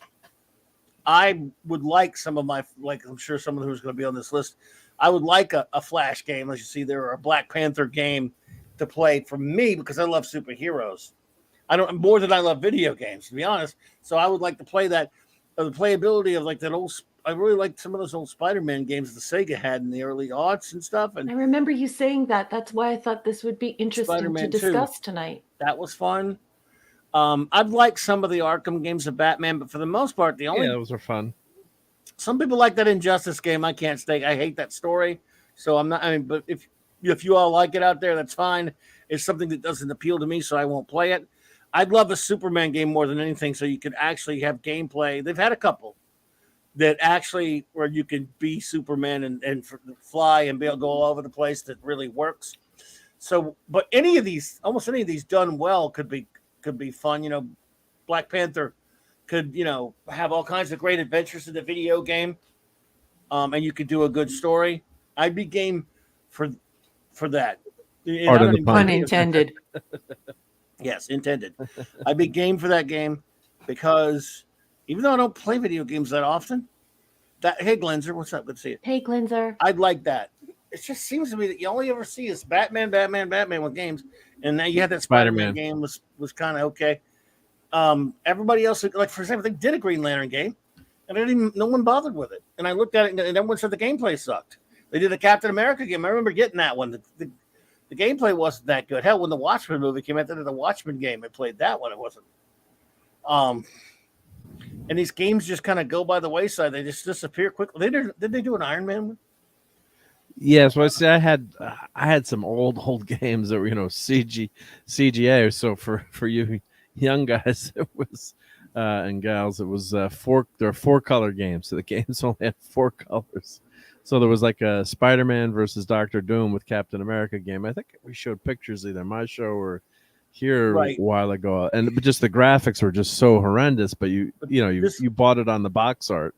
So there've been some about individuals. Individuals, so, yeah, I think, and like they of course had that Marvel versus Capcom, you know, fight game which had Iron Man in it, but it's not really a Marvel story adventure game. Like there's been some phenomenal Star Trek games where you tell beautiful stories in the context of a video game. Like you know, the 25th anniversary game is a phenomenal game to play. You know, because it tells a great Star Trek story. So a lot of these, yeah, you just got to sell. And what they did with the last Avengers game, they put Ms. Oh, they ruined it. They put Ms. Marvel in it. There's a new Guardians of the Galaxy game out that some people like. I've heard. I think I downloaded and never played it. It was free on Xbox with a Game Pass. But it'd be fun to. What you really want from a game is to tell a great story. It's like a mini movie. Games make more money than movies. You're immersed in a movie. Yeah. Surly Tim, welcome. Surly Tim, I popped in earlier. Good to see you. Here's the thing about this Black Panther. Yeah, good game. I'd be fine with it. But now the Flash at number 9 here. What a great game you could make out of the Flash by himself, just in Central City. You know, or Barry Allen. Again, he's a character that with a great potential for a video game that I know I could enjoy. But you can have his rogues gallery. You can, of course, you know me. I would be. Let me make the call. He's all going to be all Silver Age Barry Allen, all that kind of stuff. But but maybe that's what we need. That's why I wanted to bring this up. You know, like why isn't there more demand? And I really like what you said about how sometimes it's about the character, but sometimes it's about the playability. So sometimes they're working together, and sometimes they're working against one another as far as marketing or like viability goes. So I love how you're speaking to it. Please go on. Well, Runaways I have no interest in, and Jessica Jones I have no interest in. A Guardians of the Galaxy game could be fun. It can make it feel like a Star Wars video game if you do it right. Well, they just also like a Marvel game too. How old is this article? They just got a game released. It's pretty old. I think this one's at least 5 years old. Okay, so there is one coming out, but but isn't it like an app or something? No, Guardians is actually on Game Pass, so it's on Xbox. Could not be reached for further comment. Shouted that out in the chat. So thank you for that. You know, Guardians of the Galaxy, it got its due. Yeah, finally. There you go. So we'll see if it's any good. I might look at it. Who knows? So I've been seeing some ads for it. Every time I see an ad for some of these games lately, of the past couple of years, this is what annoys me, because I don't have any games to play anymore. So if I see like a superhero game, they do an ad for, I'm like, oh, what if that's any good enough? Oh, that's an app for your phone. Oh, screw that. I mean, I like phone games, don't get me wrong, but I would like to play, have a regular game to play. And just because I got nothing since they ruined Madden, and since I've fallen out of love with football. Yeah. So, but yeah, this is actually, they'll actually have this for PS4 maybe, or no? Guardians of the Galaxy. I'll check. Yeah, I mean, I know you don't like the Jessica Jones show. I really love that first season. But you could make a great L.A. Noir-esque. That was a great video game. With Jessica Jones as a private eye on there. Yeah, I'm sure. Yeah, if it's done right, because that's games tell a story. Time. Yeah, like Scotty was mentioning in the chat, you know, She walks around being depressing all the time. It's great. Yeah. Well, it's tough being a superhero, right? She's not. She's just like a lush. She walks around. I know. I strength. just something about that show I like. Luke, but, yeah. Well, David Tennant was brilliant that first season. Oh, because the Purple Man, good. Other than not being purple, it was he's phenomenal. Yeah, Purple but Man. we can agree to disagree on that one. I agree that we can agree to disagree. And Glinzer has a great comment that I just put up on the marquee. Yeah. For the great Eric K, who we love so much. Silver Surfer needs his own game, and so does the Bronze Wrencher. And so does the Bronze Wrencher. Yeah, Silver Surfer game, that'd be fantastic. Blade, again, Blade's okay. I was never really, So a Blade game, I mean, I'm sure it would do. It could do well. It could be fun. It wouldn't be something I would care about. It'd be all bloody, and I wouldn't really give a crap. But if there were a Guardians of the Galaxy game, there is one. I would want it starring the original Guardians, Vance Astro, me too, Martin X and Yondo. Vance Astro, yeah. Real Yondo, Charlie 27. I would too, but they're not going to do that, Sean. But what if on this one they gave you like a special feature where you could do that? It'd be kind of like if they at least did some kind of like a special level or something where you could be the real Guardians instead of the modern poopy Guardians. That would be cool. Well, here's the real quick. I won't plan anything, but this is the game. I guess it's PS4. So you can get it Clobbering Times, Xbox, Let me see. Game Pass, PC. PS4? Yep. So it's. I don't know though. Yeah, PS4. Yeah. The Switch. I know, but I mean, it's just the movie ones. I mean, I'm kind of like Sean. I'd rather see the original group, but it might be fun though. It might be a fun game. Yeah. So everyone check. If you like the it's Guardians. Cosmo. Yeah. Cosmo, yeah, we love Cosmo, yep. Cosmo, the space doggy. Thank you so much, Mark. And I've heard good and bad about this. I have one friend who's playing it and really likes it, and looks like they keep adding to these games, and sometimes, and of course, they've got the great soundtrack. I'm sure too. Be a fun game to stream. Does it have music from the movies? That's pretty cool. You'd have to turn the music off though, if you're streaming it. Okay. But I love playing co-op games. I could play with Dad Man all the time. And we keep threatening to do like Bridge Commander, but that's what's fun is just hanging out with your friends, and I like playing the co-op games and working together as a team. Maybe that's just my nature, but I always love the co-op modes better than the one-on-one combat modes. But Decepticon, I don't think there's been a Wonder Woman game. No. She's on the list, isn't she? She's on the list. Yeah, she's on the list. Yeah, I don't think so. Well, everybody on this list hadn't had a game yet. Until except for Guardians. Yeah. The Tick, I'd like that. I love the Tick, yeah. Wasn't there a Tick game? No, maybe. There was an SNES video game. Well, let's read what it says about the Tick, because I know that Clubby really loves the Tick. So, Mark, would you please share the Tick text with us on this one? Yeah. Let me zoom in a little bit. Here, let's zoom into spoon into this. As Deadpool has recently showed, there is a plenty of room for satire, and it comes from I'm sorry. I should mimic more of the deep voice of the Tick. Anyway, initially seen as a parody of traditional heroes, the Tick rose in popularity throughout the 1990s and early 2000s, receiving a beloved cartoon adaptation, which was great, by the way, and as well as a live-action TV series, too, actually. There was also an SNES, so there was a game. Although less said about that, the better. It may be fun, yeah. I mean, a Tick game. That can work. Love the Tick if you get the right humor and. Well, let's see what it says here. Nonetheless, the concept of a video game based on the Tick is still sound, and perhaps now more than ever, the world needs the unique brand of humor that this hero provides.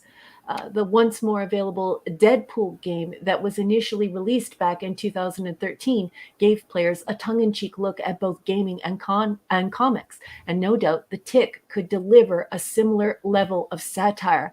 Imagine how fun this game would be if someone daring decided to do it. I think it's very interesting. And a lot of these characters, even if the game's good, some of them is the Tick popular enough. I would say probably not. But Wonder Woman might not even be. But you never know, because even a Superman game didn't sell. But the Tick has done well. If of course, if they'd done it, say when the Amazon TV series was out, that's when they always do these games. So actually, there is a Wonder Woman game that's been announced, but we might see it in 2023. It was announced in 2021. So I'll show that. The all article in a hyper second. violent Screw 52 Wonder Woman drivel. It's Mhm. probably what it will be. Daredevil, oh man, I love a Daredevil game done well. That would be the best. A pure fighting. It'd be a fighting game, but you can still have him swinging all over the city. You could root it in Born Again type stuff. Stay away from the Wade stuff that everybody likes so much. But yeah, I just Rocksteady wish that Studios. I just wish that we could have more conversations like the one that we're having right now. Because as an author and as somebody who likes creation, there's always this connection to source material. And when people are out on social media and they're talking about gatekeeping, and why do people say they don't like this, and why do they hate this movie, and this person's version of this superhero movie, and so on and so forth, it's because of this lack of connection to this original source material. So I think that, games would be a great way of facilitating that original source material, getting those films connected to those games, connecting people to those comics so that they learn the backstory and they understand why there are barriers thrown up by fans in order to protect that character that they adore, that comic that they adore. So I think that it's a great education for people to invest in these characters instead of just, like a billion people going to a corporate superhero film. The Tix cartoon was popular enough. I love the cartoon, yeah. That was in the early 90s, though, dude. Oh, it's great. Everyone And I also know the watched TV all show, 3 the Fox TV show. Curse you, Fox, for canceling my Tick cartoon. I love the the live action is phenomenal. If you can buy it on DVD or stream it, or it's awesome. And I just want to also some good comments here. Yeah, Wagner says City of Heroes and Saint Rose the Four, good generic superhero games. Yeah, City of Heroes was really a it was popular. Great superhero game. And there was one before that. Oh, what was I'm trying to remember the name of the game where you fought Yahtzees in it. I'm trying to remember we'll keep going, and I'll try to remember. It's an old game that's abandonware now. And a lot of these, some of these old games, like Joel's mentioned in Star Trek one's Final Unity, which is a great game. You could get that on these abandonware sites too. So if the game's been abandoned, you could find it sometimes online. Like Joel saying, you can run DOSBox and you run some of these old games, and they're free in some places. So you can find them. Yep. Scotty, Aww. You're too kind. Thank you for the $5 Canadian super chat. It says, the truest feeling of being of my favorite superhero was when I played Spider-Man 2, the game. Yeah, I loved it. Web slinging in that game was incredible. Thank you. No, thank you, Scotty. You're too kind. And I'm so with you. That game, I could just sit there. It was so relaxing, just like the swing all over the city, all around a Spidey. And that's, I love, like, they have just like the roaming mode or whatever they call it. Yeah, every now and then, if you get to break the monotony, you stop off and start a fight with somebody, then you just go back up and start swinging again and stuff. And it was so much fun. It was relaxing in a sense. And I could never beat the game. My son, I always used every now and then when I wanted to advance something I couldn't do, I'd hand it to my son, let him do it in like 5 seconds, and then boom, I said, give me that. And I'll go back and play some garbage at video games. But he's a master at damn video games. But so yeah, it's that was a fun game. Thank you, Scotty. So I'd like to put I'd like to put it to the chat now. Go ahead and express your feelings about the best games that were originally comics. So what are some of those games that you do love to play that were originally comics? And also feel free to talk about games that became comics. Were there ever any like really great games that you all loved in our community that became comics? People just loved the game so much that they decided to make a publication out of it. And you just go ahead and throw those comments up in the chat. Feel free to discuss it amongst yourselves. But certainly if you throw anything up there like that, I would be delighted in putting it up on the marquee so that the captain can read it and we can all talk about it. Yeah, Green Arrow, huh? A Green Arrow game could be cool. Love Green Arrow. It could be. They would probably make it pretty violent for today because they would have them shooting real, longbow hunters type arrows and stuff. Mm-hmm. But yeah, I mean, I don't know why they got it at number one. Daredevil would be my number one on the ones on that list. So ideally, again, because I'm not much of a gamer. However, you want to report on our poll? Oh yeah, sure. Okay, 31 votes. Said, should we remake the Raquel crap Clubboni video? 45% yes, but 55% no. I'm ending the poll right now. Thank you all for voting. I guess people like my crap that I edited. Like they crap. Do. They like all sorts of crap. Look, I mean, people know this when they see it. Crap.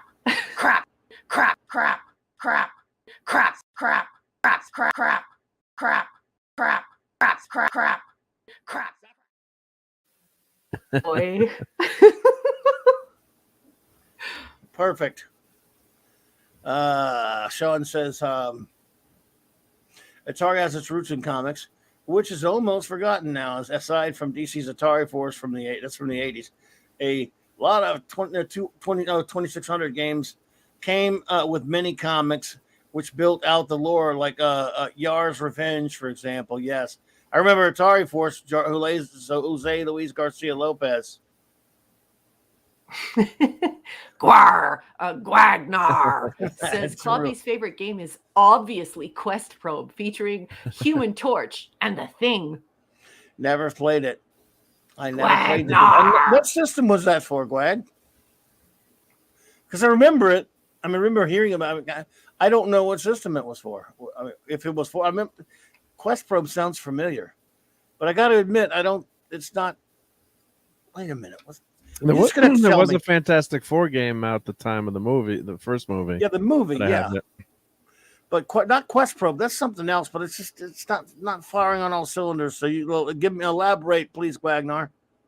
And Jill wants antiderivative. Jill wants you to know, Mark, that the only reason why she voted yes is because she would like a variety of craps. Yeah, that's not bad. It was only for PC. That's right. It's not bad to have multiple crap. It was only for PC. We'll have to find some pictures of it. There were 3 comics made for the games. Okay. God, I never had it. It was only for PC. Nice. Okay. So this game, Freedom Force. Freedom Force. Oh, this is awesome. Oh, this is all ancient. It's 2002. Well, got crap. 2002 is old. Well, look at that poor Kirby rip art. Yeah, so it's Kirby. It's all based on Kirby. Oh God, I love this game. So so you can control. You could make your own heroes, and it was all Kirby-esque art. Neat. And God, it was fun to play this game. A lot of fun. And you can get it on Steam now. So wow. Yeah, okay, so should we roll on to the second article? Because there are a couple of things I want to show Clobby, and I want you to know, Mark, sure. I sent it through our private chat on Twitter. On the Twitters, okay. Sure, sure. And a little bit later, I've got a tripwire for us. And Mark has something here. Yay! I got some yelling to do. But yeah, check out Freedom Force. That's yelling. That's one of my favorite games. I'm kidding. Oh yeah.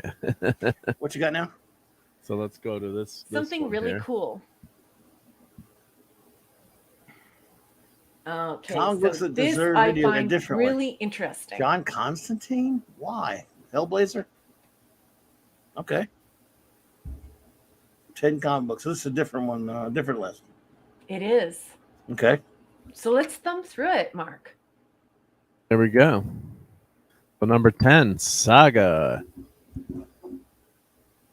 So that's an interesting tale. Yep. I think because of the Telltale games are popular and obscure comics. I mean, I've never read Saga. I don't know about you. So, I think I read the first issue. I got it on Free Comic Book Day, but it's a very popular. Very popular. Very popular. A lot of friends would like it. Yeah. And controversial cover, first cover, because I think the woman is nursing on the cover, so certain people didn't like that. Oh no, infants eating. Yeah, but the Telltale Batman games. I'm sure we've got people in the chat who've played that. What's great about those, and I grew up playing a lot of adventure games, because they're basically it's a video novel basically. So you get to make your choices. Of course, it started with the Zork games, which were text, and you went to what was the first game I played with King? What the PC game? It was Sierra. Oh, what the heck was it? King's Quest, the King's Quest series, and you had the Police Quest series. You had Leisure Suit Larry, but then some of the Full Throttle is a fantastic adventure game that holds up today. So Leisure Suit Larry. You've never heard of Leisure Suit Larry? Is that Herb Tarlick from WKRP in Cincinnati? It was an off-color rated R video game adventure game. You never heard of Leisure Suit Larry? Yeah. Wow, I don't know anything about Leisure Suit Larry. All I'm thinking about is Herb Tarlick from WKRP. Well, actually, it kind of looks like him. He does, yeah. So, well, after this article, I'll show a quick picture. But I think that that's what's the great thing about video games if they're done well. Yeah. Oh, here they're talking about Telltale games here, which I was just mentioning. The Walking Dead game is really good. So that's where you could do it. Let's see, Hellboy. Now they're picking. Apparently, there is a Hellboy game. Could not be reached for further comment. Who is a fairly there's reliable Hellboy. source. Yeah, 2008. Yep. Let's see here. 100 Bullets. What's 100 Bullets? That's a comic. It was popular in the early, like in the 90s or something. In the 2000s, I guess. I mean, yeah. I don't know. Was that a Mazzucchelli comic or something like that? Or Brian Azzarello? Brian Azzarello, one of those dudes. Or I hate Brian Azzarello. Right him by. But some of these are good if it's a good story, comics are a good foundation, or a book. Here we're in the book. Transmetropolitan comic. That would be weird. I don't know. Warren Ellis. Why? See why? Oh, it's just a weird comic. I mean, again, it's Warren Ellis. It's kind of a. It's for friends who liked it. It's just one of those 80s comics that was trendy at the time. Everyone liked this. The weirder, the better. And again, I have nothing against it. A lot of cool guys and nice people I know really liked it, but wasn't my bag. But it is a very strange looking comic book. The art, you'd have to, Surly Tim's saying, yeah, he's totally agreeing with you, Captain. He's saying Transmet wouldn't work. There you go. It's just a strange idea for comics, Surly. And Decepticon has a good quote there. It says, Turok is a good example, an old comic character that found new life in Valiant Comics and eventually became a video game star in the 90s. Yeah, I remember playing that in early 2000s, multiple games. Yeah. I keep thinking of that. I just keep thinking of the cover of #1 with like that. Was it that hologram cover or whatever it was for #1 they had? We ordered like a bazillion copies. It was huge. Huge, yeah. It was okay. I mean, he was of course based on the Gold Key comics and the old Gold Key Turok, Son of Stone. Those covers that Raquel likes. Yeah, the painted covers. Those are great. I have a few of those. Yeah. But this was called the Turok Dinosaur Hunter. He was brought into the Valiant universe, in that. But Turok, Son of Stone was the old Gold Key version. The Gold Key, yeah. Let's see. Northlanders. I never heard of Northlanders, but I've never read any of these comics. I mean, know of them, but I've never really none of them were in my bag so far, anyway. Phantom Outsider says Hellboy. Astro City would be a good one, or Invincible. I'd be all over an Astro City game, good, bad, or indifferent. I'd have to have it. I'm an Astro City sicko. Yeah. And Invincible, it would be a bloody game, man. Woo-hoo. Could not be reached for further comments. Says, does anyone remember the Batman 66 cameo in King's Quest 2? I don't, but I never played it, so I wouldn't remember. I played that game all the way through. I must have missed that one, or just can't remember now because that was back in the 80s, probably. Here, King's Quest 2 Easter egg. Oh, here that I googled it on my other screws. I probably. Oh yeah, cool. Here we go. You're kidding me. Yeah, they had the Batmobile in the game. Yeah, nice. the Batcave. I don't know if I can. I probably can show it or don't show it. Or... Batman game I loved, and it was back when they came out with the Nintendo Wii or whatever. Wii. Yeah, let's just show the still here. They had a Batman the Brave and the Bold video game. My son, I annoyed him until he got it for me. He had the Wii, I didn't have it, and I loved that game. It was pretty primitive, but I loved it. Let's see how primitive these graphics are. But I played, I played that game for hours and hours. There you go. Yeah. Well done, Could Nice, not be but reached. I played that. I probably totally forgot it. Yeah. But yeah, it's just amazing they had that in there. I just played 2 seconds. See the Batmobile. But that's what the graphics were, you know, King's Quest. And I had a PC Junior, so I had, imagine this, everyone, I had 16 colors on my game. Imagine that. And 3 voice sounds. So with the PC Junior version, I can my see. friend was, I can see Hellblazer being a horror game Yeah. that people would like. Yeah, be freaky, be definitely an adult game. But I mean, again, they pretty much have a lot of horror games anyway now. Like what is it, like Silent Hill and yeah, all these other scary games they have. But There's I a can bunch see a of them, yeah. Hellblazer game. Yeah, Lumberjanes never read and Hellblazer's the only one on this list that I've read. Oh, really? Lumberjanes. Never heard of this one. The old arcade. This Game plays Captain into America, this whole the idea of Avengers. what you were Yes. saying earlier about appeal, Clobby, right? Yes. It's got to have mass appeal, and it has to appeal to a pretty broad audience of comic book readers. I mean, well, you look, because there was a Superman game that nobody cared about. Even I bought it. I think I played it, and it was garbage. It was, I wanted to play, and it was back when Superman Returns came out. Yeah. And all I wanted was a game where similar to that Spider-Man game, where I could obviously play and do things, but I wanted to be able to fly all over the damn universe of Superman. Yeah. And you didn't have that, like they did with the Spider-Man swinging all over the city. It was like, that sucks. Yeah, Scotty mentions Police Quest, which was kind of just like that King's Quest game, the adventure. Yep. And the old arcade Captain America and Avengers was fun. And the Superman game in the arcade was a lot of fun. That was fun. And the old Sega one was good, too. The old Sega Yeah. Superman game, I love that one.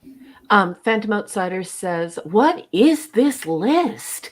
Hellboy and stuff that doesn't appeal to superhero comic fans. Huh? Yeah. These are books. So these are books. Yeah, this is books that could appear as video games. So Battle Royale, if anyone remembered that, it was Japanese movie that was where it was kind of like a precursor to the Hunger Games. It's really kind of almost in some ways the Hunger Games copied it, where that was the students had to go fight to the death on an island. Very, very violent, very, very dystopian novel, but huge shit. I think they made like 3 or 4 movies. I like that Spider-Man and the X-Men game from Sega Genesis. I remember that one. That was great. I love that game. Sega. In the 90s. I like the next comment from Decepticon. He says, really, comics are a great well to draw from for video game ideas. Everything from fighting to investigating to everything else should be drawn from more often. Yeah, and this is what I was thinking, Sean. And I also like the fact that, like I said earlier, it begins to have a residual effect on the public, where the public starts to connect to original source material, to these comic books and all of these wonderful stories. Maybe this is a way to revive the comic book industry. Maybe this is a way to bring the fandom together again and explain why some people reject some versions of their superhero movies. It's just the games, the comics, the lore, the canon. I just think that it's a great way to bring it all together. So that'd be interesting to hear what Clobby had to say. So love your comments, Decepticon. Deedisness. And Kal-El's mentioning here he had 16 colors on a C64, and he upgraded to 4-color CGI graphics and 88 on his first PC. I would have been in 90 that he got his VGA. So I probably got my PC Junior in 83 or 84. Yeah. I'm trying to remember. And that had, but what the PC Junior, everyone, makes fun of it, but it actually had better graphics on the IBM PC, because I had a buddy across the street whose dad worked for IBM and had brought home like a top of the line at the time, IBM AT computer, and with a daisy wheel printer. And we're printing the reports in there, but he was playing King's Quest. He put the disc in. He's like, "How come it looks so horrible on my computer?" And so this is geek and nerd trivia. So if anyone remembers the Tandy 2000, which became that really successful, that IBM clone that everyone had for years. If you look at all the game boxes back in the day, they had the Tandy mode. So basically, that was like a PC Junior mode because Tandy copied the graphics on the PC Junior, so it had more color and more sound. So if you look at old video games, you'll see Tandy mode, so it had more colors. It had 16 colors versus the standard PC. And King's Quest, actually, there's a version just made for the PC Junior to show off the computer at launch. So Roberta Williams, who's a fantastic game designer, created that, and they had that special mode. It was like a selling feature, like 16 colors. So sorry to geek out there, but that was no, that's fun. okay. Scotty in the Yeah. chat just yelled, "I had it, Tandy!" Yeah. So Yeah. you're tweaking all the Gen X buttons. Yep. Certainly, Tim, I tend to agree. Sandman would be too convoluted for a video game. Go ahead, Mark. Yeah. No, sorry. Yeah. So Greg gonna say, yeah, did the PC Junior have the crappy chiclet keyboard? Yes, it had the crappy chiclet keyboard. It actually had an infrared keyboard that was wireless back in the day, which was phenomenal, but it really had to be line of sight. So it was all cutting edge stuff that, tech became obsolete, the infrared version. And then when I bought mine, they had an upgraded version, and they had aftermarket keyboards you could buy. But yeah, it did have the horrible, chiclet, because they were trying to sell, make it cheaper and not as good as the IBM. But I bought the newer revamped version that had that the newer keyboard, which was decent. I do still have my PC Junior. It's still working. So someday I'll have to throw some of those old computers on my channel too. But yeah, it's fun, those old Who's retro Wagner? games. You mean Wagner? There we go. Yeah. And Scotty says, Roberta, Phantasmagorium. Yeah, the TI-44A, yeah, with the speech synthesizer. Yeah, I remember that. Yeah, a friend who had that. Or TI, wasn't it 99A, I thought. It's TI-99A, but maybe I could be wrong, Max. But yeah, it had the synthesizer, yep. Sin City. Oh, that could be a good game too. But that property is so out of date now. I think that I don't think, they would do anything like that. Well, something being out of date's never stopped them before. Yeah. Well, here's some real quick. Corporations love going to the to the graveyard of our most beloved stories, digging up the bodies and humping them all around the graveyard. It's great. It's great. Here's some old video games that they picked. So yeah, Captain America. I think this is this one you had mentioned. Clobberin Times will be someone in the chat. Is that the one arcade? Yeah, the arcade. Yeah, Captain America: The Avengers. I played that one. There's just something so comforting about those graphics. Yep. And X-Men, the arcade those old game. video games in the arcade. This was real popular, and I think you can buy some of these now as at home versions. Yeah, that's just the X. We have, by the way, Reptar Blasting and I did a video about Prior to the X-Men. There's a link in my description below, everybody. Pleasant. Hey there, what's up, Pleasant Valley Picker? Good to see you, my friend. Gotta eat and try to get some sleep and temper. Okay, well, hey, go get some rest and feel better, my friend. We're just glad you stopped by. Good to see you. You take care of yourself. Oh, the Batman. I remember this one. Wow. NES, yep. But back then you couldn't make things look good. So yeah, the Infinity War, War of the Gems, wow. Another brawler, yep. I never had that one. NES, huh? I remember this one, yeah. NES had a bunch of games, yep. Yeah. Mutant Apocalypse. This is the one that everyone remembers. Oh yeah, boy, oh boy. Yeah. But I still like Spider-Man 2, one based on the movie, the best. I wish you could get that again. I wish you could get that for like a new system or whatever. I guess what was that for PlayStation 2, right? Let's see. Yeah, it was 2. Glenzer, this is Genesis. Yeah. Thank you so much, Glenzer, for the $5 super chat. You're too kind. I appreciate that. And he says, if the Suicide Squad game does well, perhaps more villains will get their own games. What villain would y'all like to see get his or her own game? I don't know if I would want to see any villain get a game in particular there, Glenzer, but I guess if I had to pick, I'm going to have to be biased and go with my favorite villain, Dr. Doom. And he'd be there, pulling the strings and causing all kinds of trouble with the Marvel Universe. And because you'd be able to put all the superheroes in it going after him and stuff, especially the FF. Yep. There you go. And this was an all-time classic game, that Spider-Man for PlayStation. I think they came out with a PC version eventually, but that was all-time great game. And today, wealth and fame, he's ignored. Action is his reward. To him. Life is a great big bang up. Where would this hang up? You find Spider-Man. Sorry. Best song ever. You've heard the Ramones version of that? Tom played that today. Yeah. I love that. Spider-Man. This game tanked the Avengers. Boy, Marvel's this one Avengers tanked. That's new. It's a shame, Kamala man. Khan. They put Kamala Khan in there as the one of the main characters. Yeah. Agenda ruined that damn game. It's like nobody wants to play. You got the Avengers, and every movie Avengers, granted, but you could play a game where you could be the Hulk or Captain America or Thor, but no, you start off killing everybody and start with Kamala Khan, a character nobody gives a shite about. Yeah. Now let's go through these quick. DC says, Universe Online. Yeah. That's what he says. I'd love to play a Star Trek game where you can break the fourth wall and go after the creators and writers of the filth. I'm in for that game, my friend. I thought you'd like that one. I'm glad you liked it. Well done. Yes. Sorry. Go ahead. No, that'd be fun. Origins, Wolverine. Well, they said it's better than the movie. Well, anything's better than the movie. Yeah. That's a horrible movie. Unfortunately, wait for J-Man to be like, that was a good movie. No, I think even J-Man hates that. I don't know. I don't know. I don't know. I got to get with my boy J-Man on that one. I'm not sure. This is a popular game, Ultimate Alliance too. Scotty, look at Scotty Scott. That's a perfect game. The Clutchman Punch Out. Rock'em Sock'em Klutzman. The Lego games are so much fun.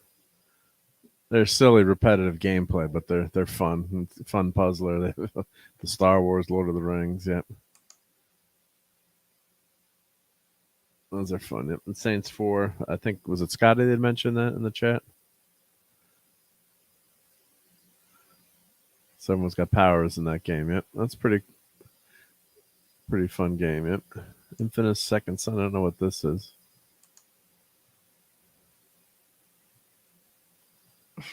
Could not be reached for further comment. That Wolverine game is better than the movie. A lot of fun. Well, thank you. Yep. Injustice 2. I know you're not a fan of those, Clobbery, but it was a big. Those were big hits. Those games. Yep. Kal-El wants Marvel to play Rock'em Sock'em Kurtzman.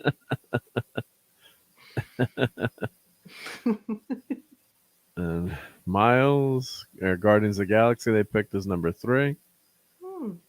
So I've heard some good things about that game, so I should check that out. Yeah, Arkham Knight, which I know CLOBBERIN Times is played. I enjoyed these games, that series. Yep, that was a lot of fun. And Spidey-Man, PlayStation.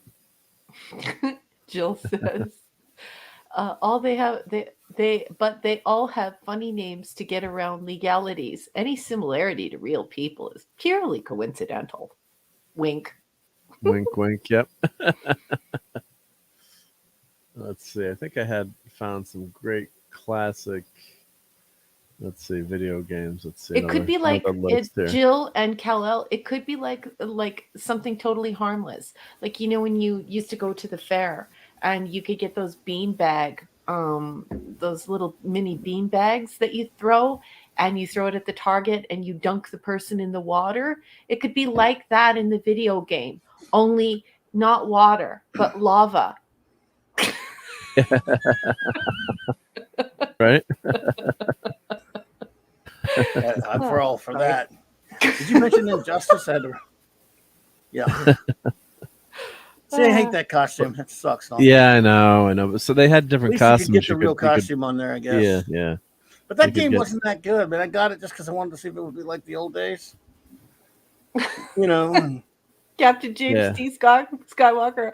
He's also down for the Rock'em Sock'em Kurtzman. And Decepticon said something that I can't read. So I'm just going to put it up on the marquee and the boss can read it. Okay. I remember seeing images of 100-foot tall Metallo and an image of Mxyzptlk in the Superman Returns video game and thinking, wow, this movie is going to be awesome. Oh boy. Yeah, no, what did we learn? Yeah. It was. I don't remember seeing Mxyzptlk in there. Can you say it backwards? No, Superman has to say his name backwards. Hello, Eric Carroll. Hey, Eric Carroll, what a generous gift. Thank you so much. Thank you. And then, by the way, Mitch just fiddled it backwards for everyone. Wait for it. It's Kill Tip Zixum. Just so you. Look at Eric this. Carroll, 1981. That was a very good year. Thank you so much. You are too kind, and I really appreciate it, my friend. He says, Thank you. Miss Pac-Man is the greatest video game in history. I have a machine in my living room. Wow. Wow. I love Pac-Man, and I played Miss Pac-Man as well. Is Eric, do you have the Wow. table cube one, or do you have the upright one? Which game? Yeah, I remember both of those. Yeah. I love the console, Pac-Man. The cabinet, and or the table one. Yeah. I mean, if I could, like, if I was one of those people who could just have any video games you want, of course there'd be a lot of them, but I really need a lot. But if I could just get the people who can afford that sort of thing, I would have Tron, first Tron, maybe even Disc Tron if I'm rich enough. Galaxia. I mean, Galaga. Sorry, I always called it Galaxia out of habit because it looked like that. I liked Gorf. I loved Gorf. No one remembers Gorf, just Galaga.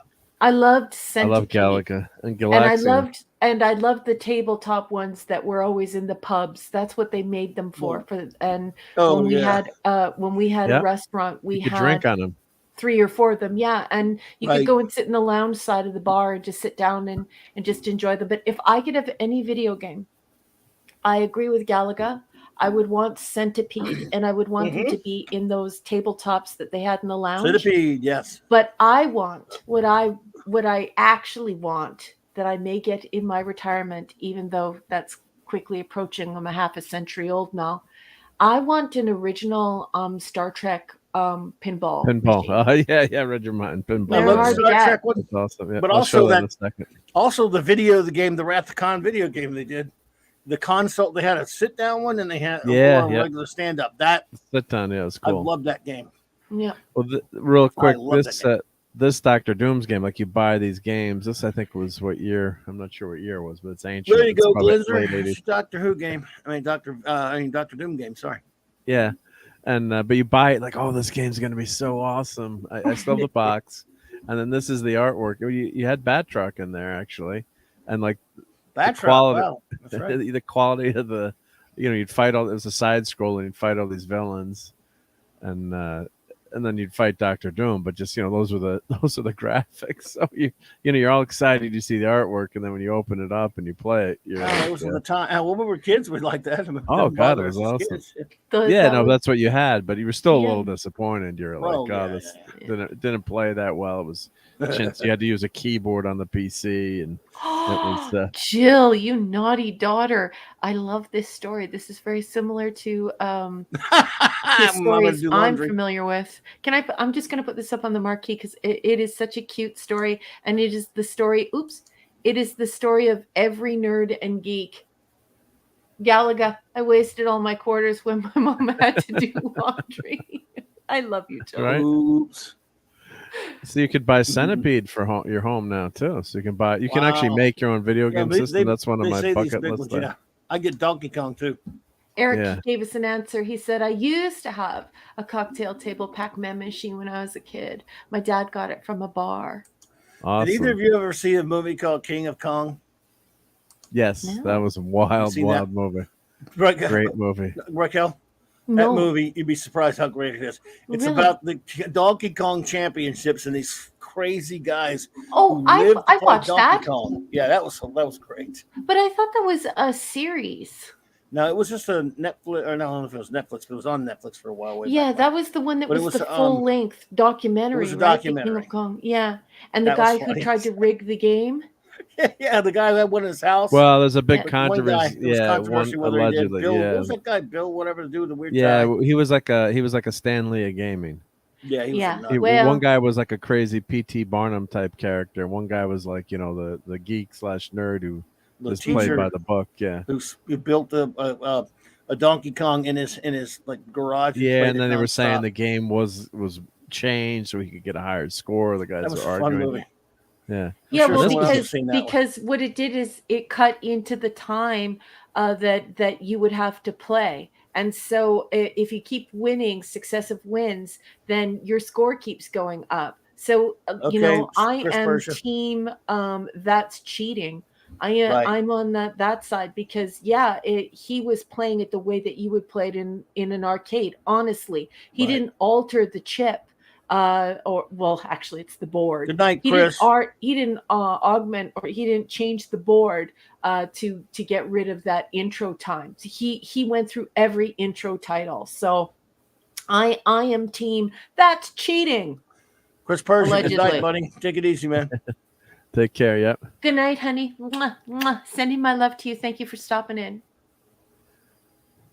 Yes. Yeah. So people are, this company's smart, so they obviously have the license. But how cool is this to have like this in your house? To, I don't like those. I like the bar ones. I like the ones we had in our bar. It feels like the old. It feels like the bar ones. Yeah. I wouldn't mind the bar ones. I mean, it'd be fun, but these make you feel like a kid, man. It's like, whew, I wouldn't have like a whole room full of these suckers. How much is the original Star Trek pinball machine going for nowadays? I will let you know, but it's got to be in the thousands. Well, there's somebody who's remaking them, though, right? Like replica ones. Oh my God! Here's Tron. Here you go, Tron. That's what I want to show you. Yeah. Oh, Clobby is going crazy right now. Oh, it's only $699. Oh, is that all? Yeah, jump change. Start a GoFundMe. Yeah, I need the Tron. Yeah. That's beautiful. I need a Tron. What do you need? I just have to have Tron. This Tron was good too, but this is better. Yeah, that was. Oh my goodness, game. Scotty. TOS. Is that even a question? Scotty, I am sending you shin kicks. Hey, no violence here, just poor little Scotty. We love Scotty. Maybe Scotty genuinely didn't know which one you like better. He may not know. He's new. Your agonizer, please. Your agonizer, please. The agony booth. But yeah, oh my God, man, Tron. It's just like the arcade, yeah. So you can also build the. Oh my God. You can also build the MAME machine, MAME. Sit down. That's multiple Pong. Arcade machine emulator. And look at Pong. Yeah. And here you go, it's like a pub game. Yeah, these are fun. Like if you had a big basement in Canada. And, okay, yeah. We didn't really have those that much. We did probably because we were kids, so we went to the arcade. And the arcade, there were all the stand-up cabinets.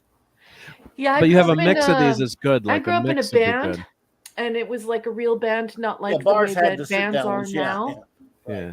And bands now, it's like a bunch of dads that get together and they play on the weekend at gigs. Like, no, it wasn't like that. Like, I grew up in an actual band, like a professional touring, doing gigs for a living band. Right. And so for me, when you guys are all like, oh, the arcade games, for me, I'm like, oh, look at the bar tables.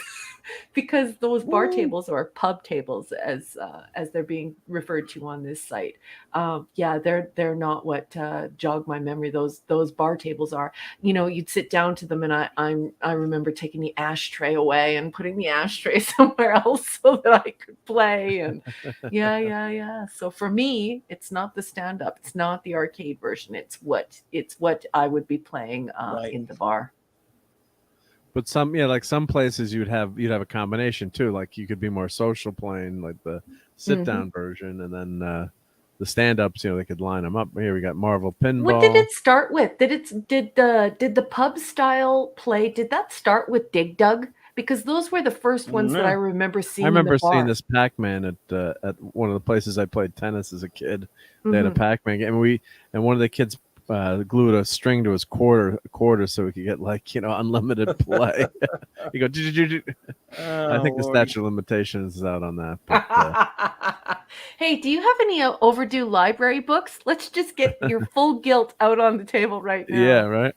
Oh, I love Dig Dug. These are little things you put on like the table. Yeah, what is this? A table? You put those on top of the bar. You bolt them to the bar, and people can sit at a stand-up Don't say a price area. On them. Party kids. Oh, wow. Don't see a price on them. That's pretty cool, though. Yeah, they must have Galaga and, of course, Galaxian, which is a sequel. That man is playing Galaga. Thought nobody would notice, but we did. You know what that's from? The first Avengers movie with it is helicarrier. Yeah. Yeah. Oh, there's no price on here. Oh, it's not in stock yet. Oh, my birthday's coming up, so maybe the missus will get me that, and she would just love that. Yeah, where do I Well, put- those ones are actually cheap. The ones that we have in the bar, that we use in the bar on the though. actual bar, which is what these are designed after, they're Right. far more expensive if they have their coin ops in them. These ones aren't Yeah. coin ops, so I don't think they would be $250. very There you go, expensive. $250. Yeah. Pac-Man. Wow. God, that's not so bad. cool. That is. I love that, man. God. Wow. I guess you don't have to put it on the bar. You can like put that on your table and just play it. Mhm. Yeah, Yeah. you could make a shelf for it or something. Or I guess this one maybe it's not out yet, so there's no price. Galaga's not Miss priced, Pac-Man. I guess. Man, But it's going to be around $250. It looks like, yeah. Mm-hmm. So they save, but it's got the same. Hey, Yeah, Sean, it's not as cool, but haven't you guys been, or was it J-Man been playing Joust all the time? I used to love Joust. That was because Joust, I love that game. Joust was great. And Sean's been playing it. I guess he's playing on his computer, or is it a phone game? I think maybe a phone game. But I need to get that just to play Joust again. I love Joust. and this is cool. You can put it on the couch. You can do with the controllers because I'm old school. I can't use these No. fancy dancy button That's right. button stuff. It's like I need the Preach. old school Yeah. joystick. It's like That's it just right. doesn't work. I can't use a gamepad. I suck at them. Do you have that? Do you have that all-in-one? A classic arcade game, 8-bit that you plug into a TV. I I have a bought ton one of of those those for old, my yeah. offspring, and my offspring absolutely loves it. My offspring still plays with that, even though my offspring is full grown.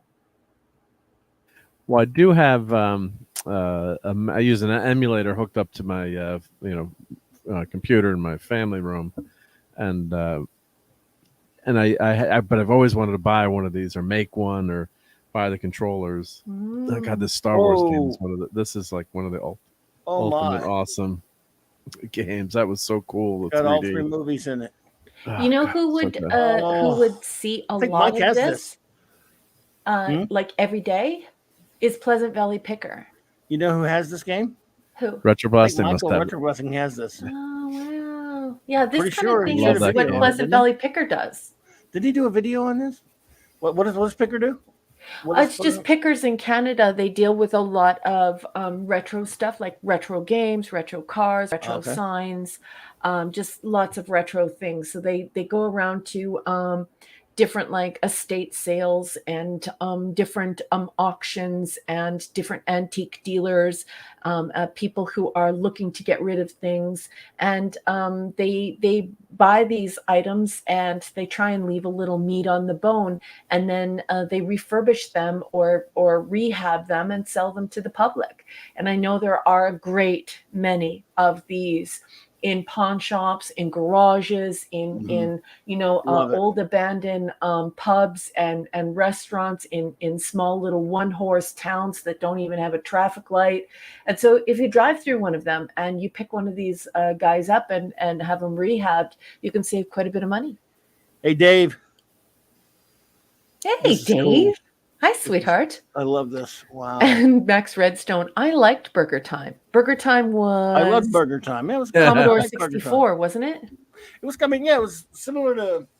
What was it similar to? Like it was similar to Donkey Kong in a sense. But, yeah, it was like Donkey Kong. But I liked Burger Time. And you had to make the burgers, yeah.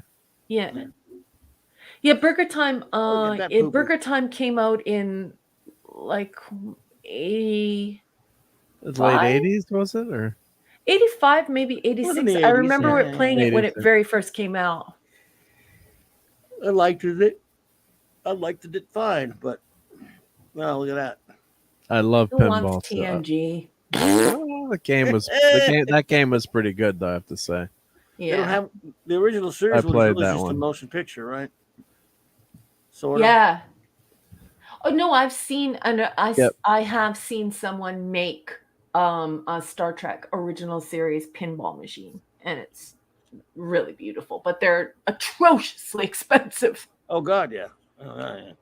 When was I a bartender? I wasn't a bartender, Scotty. My family owned bars and restaurants. So there you go. I love that Doctor Who one they did too. I love that the Doctor Who one. Ew, the filth. It's burning my eyes. Why would they do a filth? Burning my eyes. Why do a filth when you've Star Trek Voyager Deluxe arcade machine game? What the hell? Well, here, this is the one I remember. Yeah, Bally. Daily Experience. Oh, there you go, Bally. 1978. Ooh, that's a nice one. There you go. Oh, I remember that one. Says it's after midnight, so he's turning in great Take care, buddy. Good night, everyone. Take care, Sean. Good night, Have Sean. Thank you so much for joining us. You know I love your company. Have a good night. And everyone out there, please follow Decepticon on Take YouTube. care, buddy. Great friend of ours. Yes. This was like before the motion. It was before the motion picture, but look at the uniforms. But if the ship, the Enterprise is the series. Yeah, it's the old ship. Yep. I want this. How much? Who doesn't want it? You don't want to know. Is it like $11,000? No, it's only $4,000. It's only $4,000. That's actually not too bad. I think. Is this in good shape or is it? Looks pretty Look good. at Ilea. There's Ilea. Let's see that they got a picture of the front. God, I remember this game. I loved it. Yeah. Is it still coin-opt? Well, usually it is coin, but then they turn. You play for free or just yeah. But as a person, it is a coin-op though. Yeah. Yeah. Okay. Good. Yeah. So fully refurbished, not messed with. That's great. And then all you have to do is just open it's all original. That looks great. Caution. I want to see that top. I want to see that top piece. Yeah, I'll go back to Oh, and they got all the manuals, of course. Yeah. Ezra wants the Doctor Who pinball machine. I love the Doctor Who pinball machine, Ezra. That was a great one. Oh my god. I want it. I want to see that. They don't have a shot of the front? Yeah. I mean, the that's top? weird. Jerk offs? Weird. Yeah, they only had the full view. Let's see. Yeah.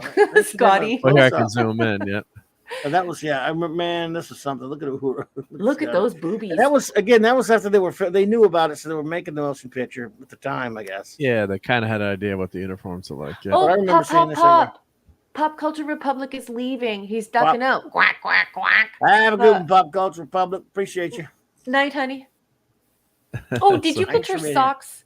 I did send the money to Mark, and Mark ordered your socks. Did you receive your socks yet?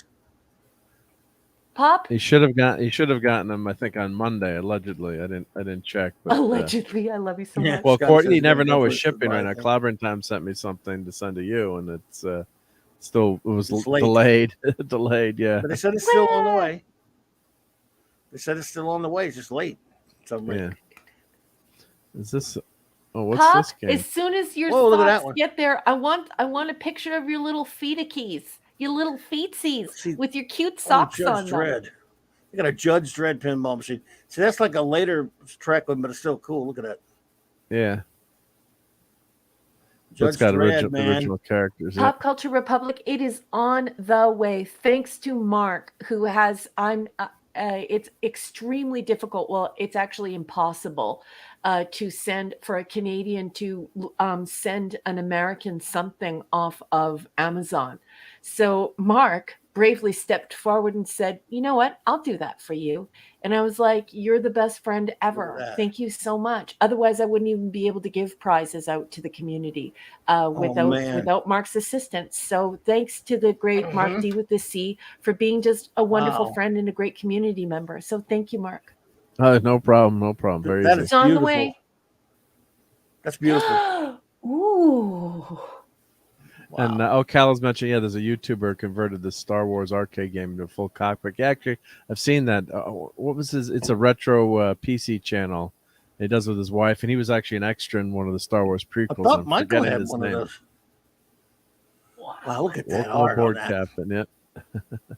Gimme now. How much is this one? Oh, too much. Not enough. A lot. Yeah. How much is it? Whoa. Does it cost more than a pool table? Because around here, it's really just, if it costs around the same amount as a pool table, I might be able to get it. I would doubt it. I don't know. Is there no price on this one? There was it's an auction, so let's get to the. It's an auction. $7,000. I'll buy it now for $7,000. Oh Lord, there's your price. Jeez. And where's it shipping? It's in California. It's in California. G's. It's in California, so imagine how much that would cost to get that sucker. I want to see that Judge Dredd one. I guess we can't see that on camera. Well, that was just some. Well, I can Google, search for it. Yeah. Can you ever find the Doctor Who one? That's a great one. Yeah, we can do that one. Here's Are another you star. Googling? Mark D with the C? Well, No, search on he's eBay. got Mars Trek. Yep. Your Doctor Who agonizer, pinball. please. Mars Trek. Wow. I saw Trek. I just clicked on it. Y'all watch Star Trek. Doctor Who pinball. This is a public service announcement. If you're looking for things and require a search engine, Raquel recommends Brave or DuckDuckGo, but never Google. Oh, there it is. That's it.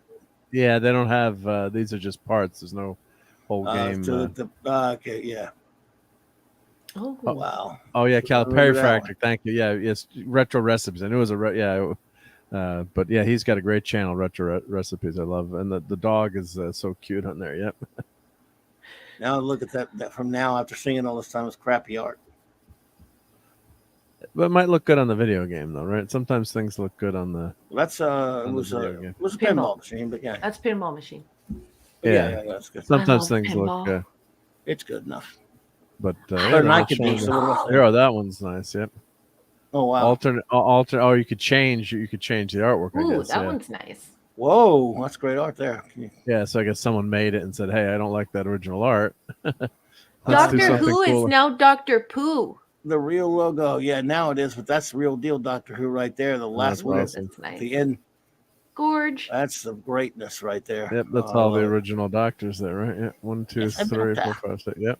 So 1 through 7, all that matters. before Really. the reboot. Well, Ezra Goldstein. I know I like says, later ones. Does Yeah. anyone remember the video game Zaxxon? I think they- so. Oh yeah. Zaxxon. Yep. So that Zaxxon, Zaxoff. was Zaxxon. Zaxxon, Zaxoff, Zaxxon. Zaxxon, Zaxoff, the Zaxxer. Zaxxon. Zaxoff. Yeah. Images. Yeah. So that was a 3D. One of the There you first go. 3D games. Yeah. Yeah, It was I remember maddening to this one. play. But this one was like the what is it, 1944. This is exactly like it's the same pathway as 1944. Yeah. So here's you'd go and the controller was like up and down, so it was like kind of like a fake 3D. I just play a couple seconds, so you move the ship up and down. You knew how low you were from the shadow. But it was that's exactly it. It was a fun. It was a classic. It was a classic. Yeah. Great game. A lot Now of look a lot at of quarters. 1944. It's identical. Only Zaxxon is blue, and the perspective is slightly different, but it's the identical game. And both, like, if you know how to play one, you know how to play the other. Yeah, I remember this. Yeah, The super. This is like the new one compared to the version I remember playing. The version I remember playing. Oh yes. Yeah. This is a much more advanced version. Yeah. This is a much more advanced version. Yeah. Yeah, I remember that. You just. That was a fun one. Yeah. Yeah, I liked it. It's good. Isn't it funny that it's almost like Centipede, except for it's missing that dun, dun, dun, dun, dun, dun, dun at the end. Yeah. You never know what we'll cover on this show, right? Never know. See, Never I know. could be geeky. I could play games. They're just ancient games. And if I talk about them, I'll fall off my dinosaur and break my stone gaunch.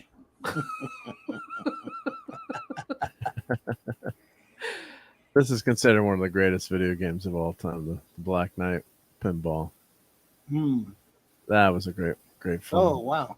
Fun game to play. You almost looks like the Marvel version of Black Knight.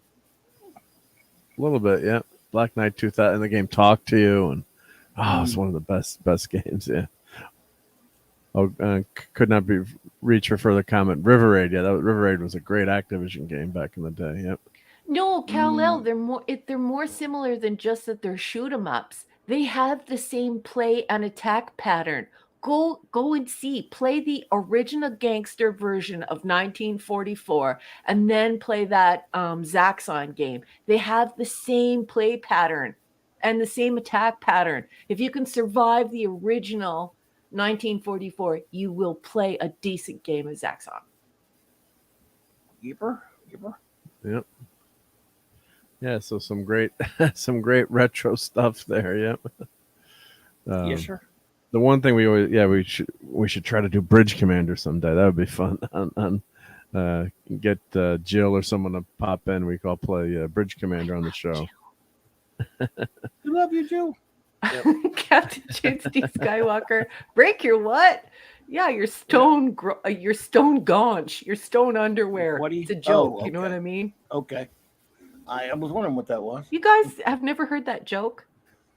He's so old. When he fell off his dinosaur, he broke his rock underwear. Yeah, that part we've all heard, but the underwear wasn't too. Yeah. Yep. You know good and well that a woman can't mention underwear around guys. You know how immature we are. Yep, silly gooses. Yep. Yeah. Oh, that's okay. I totally don't mind. So, what did you have, Mark? Yep. So I have a new, not new, a spaceship that's never been out of the box. Dun, so dun, dun, unless you got any more, number one. Oh, heck no. Okay. So I guess we'll let him go then. Well, thank you for extending. I wanted to make sure, that invitation, sweetheart. I love you. So let me move my mic over. I'm going to mute myself so you don't hear the banging mic stand. Hold on. In the chill of night, at the scene of Mark's crime, like a streak of light, he arrives just in time. Hey, can we get copyrighted for singing this song, even though we're not doing the lyrics right? We're doing them wrong. Pooper man, does whatever a pooper can. Is he strong? Listen, bud. I like doing it the way the Ramones are doing it. Is he strong? Listen, bud. He's got radioactive blood. And he's swing from a thread.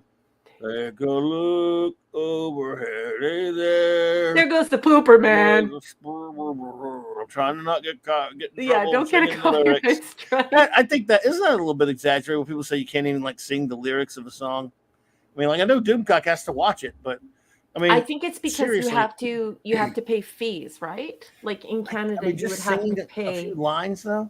Yeah, but you're still performing it, and if you're performing it for money, like when we owned the bars and the restaurants, we would have to pay fees to the Cosmopolitan Music Society and so on and so forth for access to even the radio in the nightclub or in the lounge or in the restaurant. So people they want their residuals. And look, hungry for more clobbering content. Well, before we do that, let me show you my fix my Dr. Strange. All right, I'm coming back. Hang on. Yep. Let's see here. Everybody say hi to Hungry Boy. Hungry boy, buddy. He's here. Man, always good to see you, man. Good to see you there, bro. Great to have you here, Hungry Boy. Yep. I've got that. I do. And I love that cape. The cape's the best thing about that figure. So what's cool about this figure is it's one of my favorite figures because Dr. Strange, can appear to be flying here. So that's the best this cape his cape is got like this metal bar in here, so you can kind of shape the cape, And so what had happened though after all the Doctor lost one of his belts here. Put that back in. So there's a clip here that holds his cape on, and after I guess 15 years, it wasn't holding him up anymore. So he would sag down. He was, on the ground. So what I did, really tough to see, but you gave him cape Viagra. I know what you're going to say. I was waiting for Cape Viagra. I was waiting for the Viagra joke. I was setting up. I don't know if you can see there, but I took a 0.5 millimeter drill, and you can use I'm gonna make a video on this, but just like some simple repairs. You can use either a Dremel or it's called a pin drill, so you can hand drill it. So you had the drilled right in there. There's the fishing line. So I just put fishing line through that front part there. Redstone. Good night, buddy. Max. Good night. I'll see you on Saturday. I hope that you have written bud. A ton of limericks. We love your limericks. Thank you, Max. Hey, don't you feel pressure? If you don't, we just like to have you here. But if you got them, hey, but don't strain yourself, man. You're a busy man. But we do love them, though, don't we? We love those limericks. We do. That's a great. That's probably. I like this Doctor Strange figure better than It's that later awesome. when it was all complicated. A guy had to get that later one because he had the black. I mean, the blue head, the helmet, the stupid blue mask head, just because it was different. That's a better one. And then I just ran and I drilled the other side here and put some fishing line through, and you can't really, it's tough to see. So it pulls the two clamps together. So I originally, you heated them up and you put them in water and you try to, rebend it, but he just couldn't. I don't want to say it, but he wasn't flying anymore. So we needed an assist. So, simple things like that you can do to. So now we can fly again. So. It's the figure just looks a lot cooler. Just does not look as cool, with his feet. If he's like this with his feet on the ground. And they did make the cape much bigger, so you get that effect. So I just remembered the acronym of the place where we paid our fees to play music in public. It was SOCAN. SOCAN. You have to pay SOCAN fees. Just wanted to make sure that I said that before we got too far away from it. So no one went to the comments and said, what's she talking about? That scene right there, it says Wrath of Khan. That didn't happen in Wrath of Khan. It's Star Trek. Trek 3. Trek 3. Mm-hmm. That box is bollocks. Yeah, because the damage. That's from the explosion of the whole Enterprise. We've never had that in Wrath of Khan. Yeah, so here's never been out of the box. So that's got to be like a misprint, huh? Or they just screwed up? I know. Someone can Google that for us. So Battle Damage Edition, Starship Legends, Art Asylum. Battle Damage Edition. That's Shin too much kicks. damage. Shin kicks. I've seen some Battle Damage different stuff from, and I guess I've never seen this one with the primary hull blowing up like that from the. I mean, that's bad enough. Like on that art. Yeah. Oh, look at the side. It's a picture from Trek 3. Yeah. All of it's Trek 3, but they got Khan on there too. What the heck? But then they got Trek 3 on there. Strange. Maybe it's just. But then someone can Google. I didn't catch that. I've had this in my basement for God knows how long. Use Brave. Duck. I searched. Go. Search. How about that? Just say search. Not a minute. Just search. That's strange because maybe someone could look that up for us while I've seen Battle Damage version. I have like a little bitty one a friend gave me, and but the Battle Damage is one thing, but I don't know, it's like just like an amalgam. Here, what they say in the back: Kirk versus Khan, Battle of Damage, Trek 3. So it's both of them, but they only put Wrath of Khan on the title. I don't understand that at all. Captain James T. Skywalker. He says, "Some say I'm a Battle Damaged edition." Well, aren't we all? So it's very confusing because weird. I mean, if you did a separate version of Trek 3, would be one thing. Mm-hmm. Okay, I was just thinking the same thing myself. But see, like it says Wrath of Khan, it doesn't even mention Trek Spock till you go down. But cool, you gonna take it out? Yeah, because I've never had the batteries out, so I should take it out just to. Oh, you broke the Mark D with the C rule. Yeah, I forgot. I was looking. I'm always looking for stuff in the show. And here we go. Oh, here we go. Shame, double shame. Shin kicks. Here's the instrucciones. I can see doing a Battle Damage Wrath of Khan, but I can't. Why do a blown up Enterprise? I don't understand that. Have the top like that. That's weird. But they're just the resident artist is chiming in. Hungry Boy says, "Such a waste of great effort on the packaging, and the Deadman clan are here." Deadman. Hey, Art Asylum is a bunch of idiots anyway, so that doesn't surprise me. It's a great thing to have, though, man.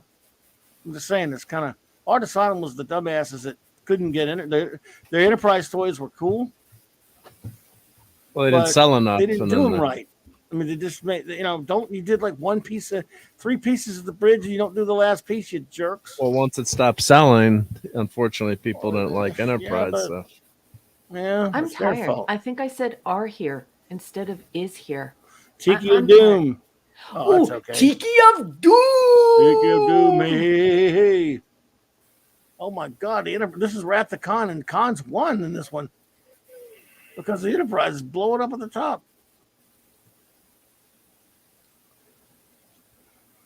That's pretty cool.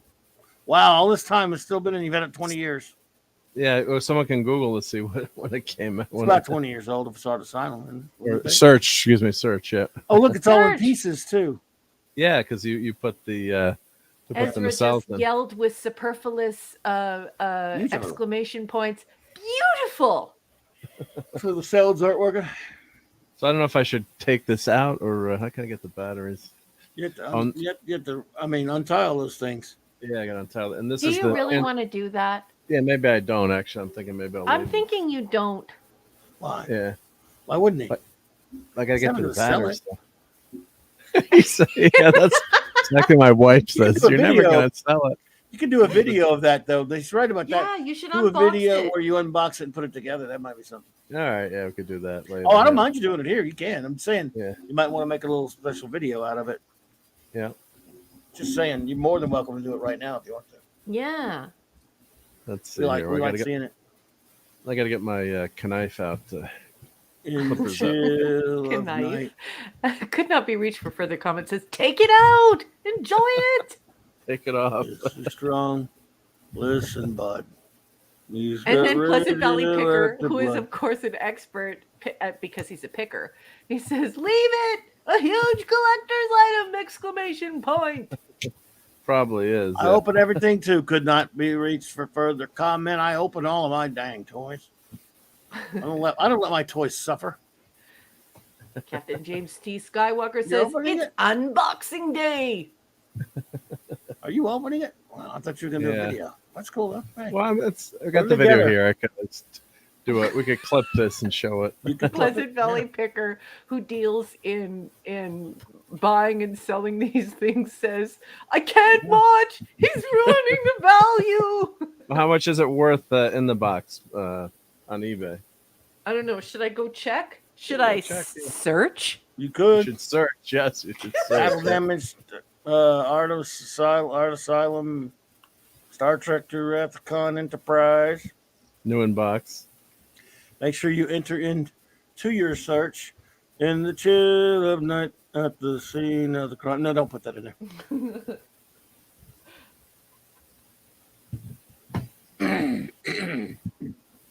Who makes it is priceless. Art Asylum. Well, the best thing is to check on the eBays. You're already opening it now, so it's too late. Yeah, I'm already. Yeah, but then I would say like, oh no, maybe I shouldn't have done that. Stop. Oh, you want come back? Don't that, huh? $10,000. Holy crap! I wish I hadn't done that.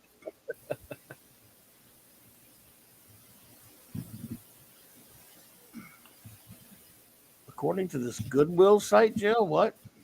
171 according to this Goodwill site. Why would a Goodwill site have a price on there? Yeah, that's like you can take things for donations. Yep. Yeah.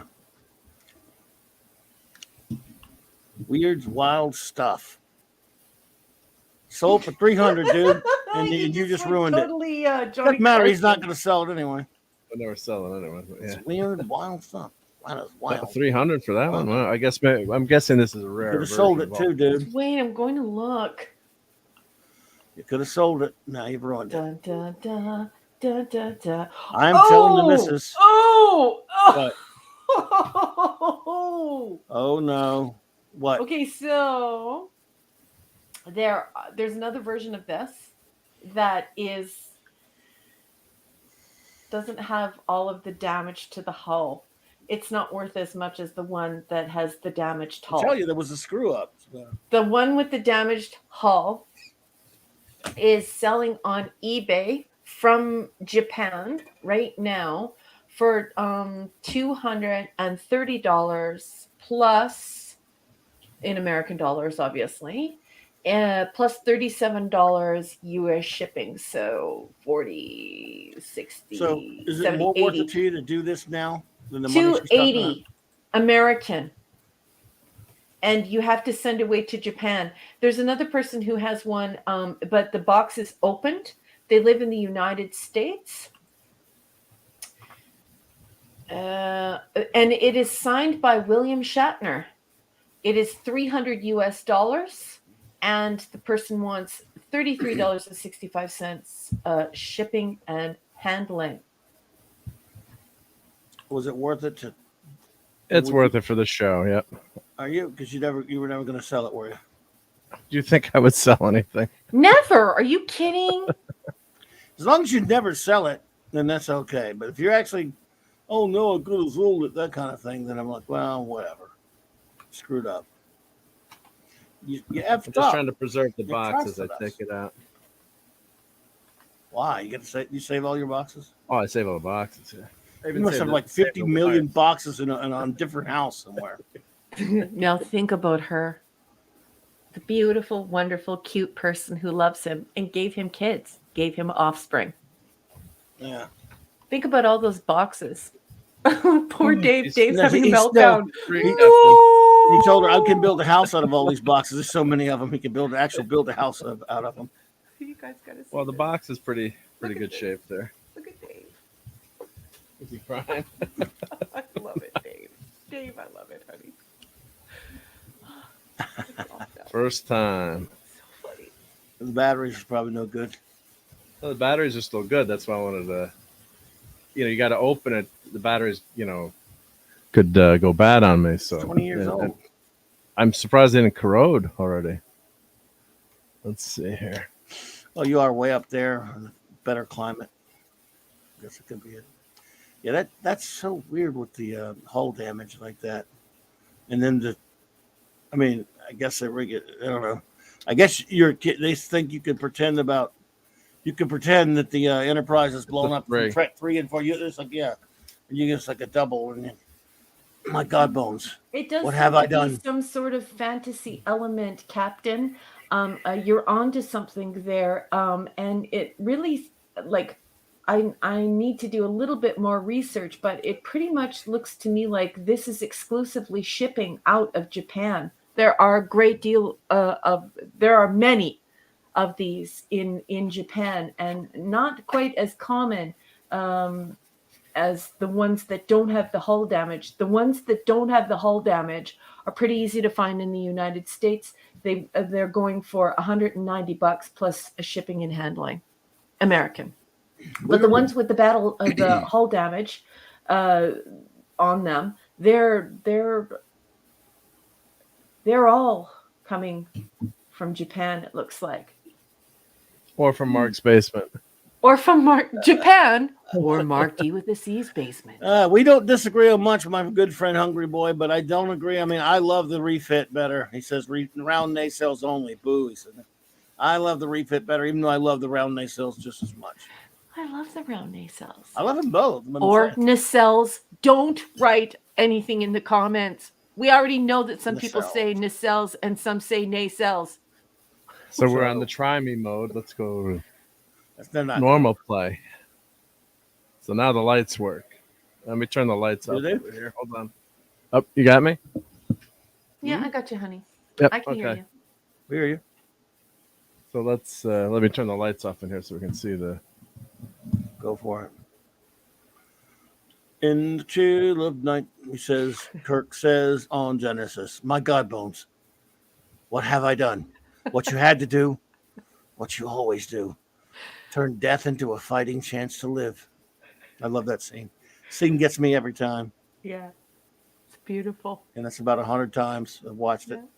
I love Trek 3. I don't care who wants to fight me on that. People stop talking bad about Star Trek 3. I love it. So there. Are you seeing these really funny and cool comments in the chat?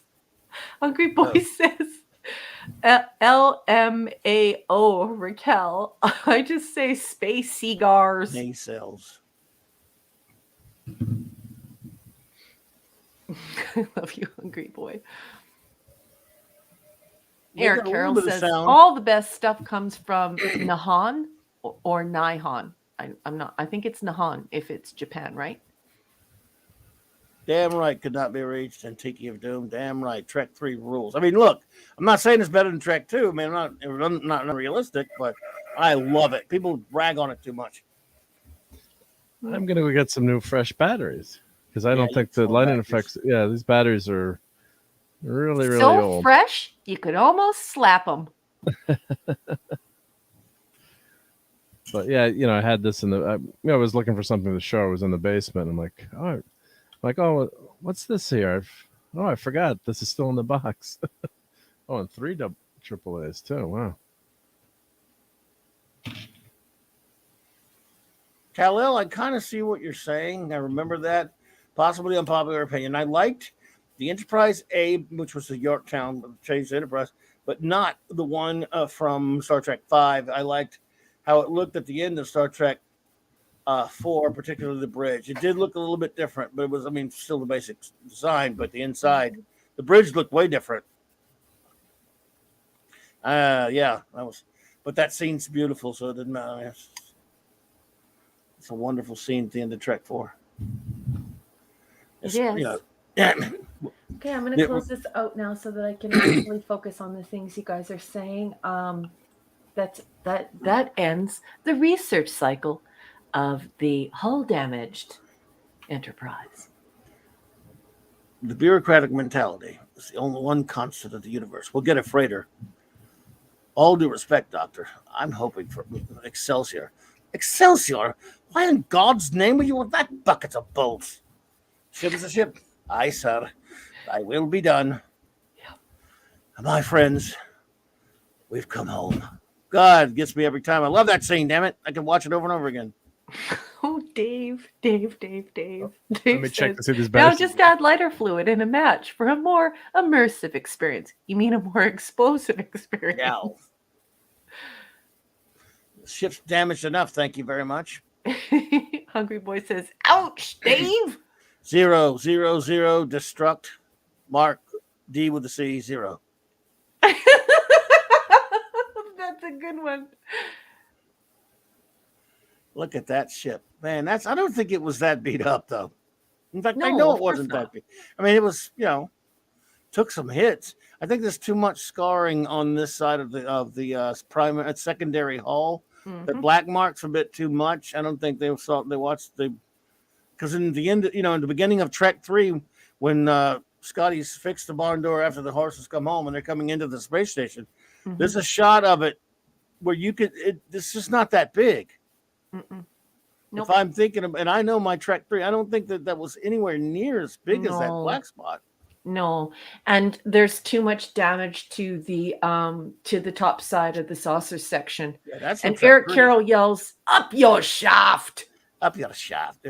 Whoever it was, he knew exactly where to hit us. Yeah, who knew? Every time after that movie, we'd be in elevators because we're children. We'd always someone would have to say it. Level, please. Transporter room. Thank you. Up your shaft. Oh, man. Look at Khan. Khan's like, I destroyed this ship. I did it, not those Klingons. You bastards. I destroyed your ship. No, you didn't. You're dead. From hell's hard eye. Shut up. It's like, yeah, it's too much. I'm looking at photos right now. Oh, yeah, it's definitely. There's a one continuity error. Get out of there. Yeah. In Wrath of Khan. What's that? The torpedo, the right side torpedo launcher is damaged in the movie. Right. And then when they launch Spock out, it's perfect. If you watch, as you watch the movie, you'll see that final scene. So they did a continuity error on the model, unfortunately. It's making me want to watch Trek 3 again. Sorry. Yeah, I think it's not that I need a reason. As well. I could throw it on random, even though obviously it's cool to watch them in order, or watch like 2, 3, and 4 together as a little trilogy type thing, but I could just throw one on there now. I could throw it. If I didn't have other crap I need to watch, including we got homework. Yeah, and the starboard damage is just ridiculous on that. And there isn't that much starboard damage. No. That's when the ship is going down, this is Star Trek 3, really. It's just misnamed. It really is. I think to sell more, to make schmucks like me buy it. Yeah. I'm just going to. Here we go. I'm just going to show this photograph. Please wait. Please stand by. So the computer, this is the only thing speaking. Speaking? Let me hear. Yeah, that's definitely track. Get out! Get out of there! That's exactly Get what out! this is. Get out of there! Dumbass Well, where the Klingons. heck did the stupid picture go that I just got? Zero. Dun, Zero. dun, dun. Zero. That's a wonderful piece of acting by Shatner. Well, just the way he delivered that bit, man. Zero. Zero. Zero. Look at destruct. Zero. Hell, Fantastic. where is this? Oh, there it is. Hi. Exactly. They like you very much, but they are not the hell your whales. Yeah. Hell, I can't. So Yeah, this is the Christopher Lloyd damage is great. This is the damage from Wrath of Khan right here. Well, there was That some. shot went- Yeah, so this yeah. shot goes across his Khan. Just wait. And I'm maybe going to this- show the picture. I know you are. Right. Just but there was- hold on to your Fruit of the Looms. Wow. But this is the, Just making it into a stupid PDF. Yeah, but yeah, there were those two shots at the top, the two black marks on the hull. Those were legit. Torpedoes went right through both of them, didn't they? yeah. Yes, but that was Indeed, 3, Hungry wasn't it? Boy. Hmm? You have to say indeedishness. I'm sorry. Wasn't that 3? Indeedishness. What? No, Khan didn't Reliant whack him with 2 torpedoes right there. No. Not in Just Wrath of wait. Khan. It's coming. It's Talking coming. about the 2 black marks. But the bridge is all smashed. We'll have to Oh, wait. that's right. That's right. Those 2 shots right there are from 3. I'm getting 3, it for yeah. you right That was now. 3, I thought. Yeah. Here you come. Come up, who? Chatonnet! Bach! So what you can do with this model, these models too, can change this piece out, so you can change the bottom piece. So actually, right now, I've been repairing. Let me put this aside. I give 2 minutes for you and your gallant crew. I love the way he says that, and he curls his top Yes. lip. Yes. No tricks, Kirk.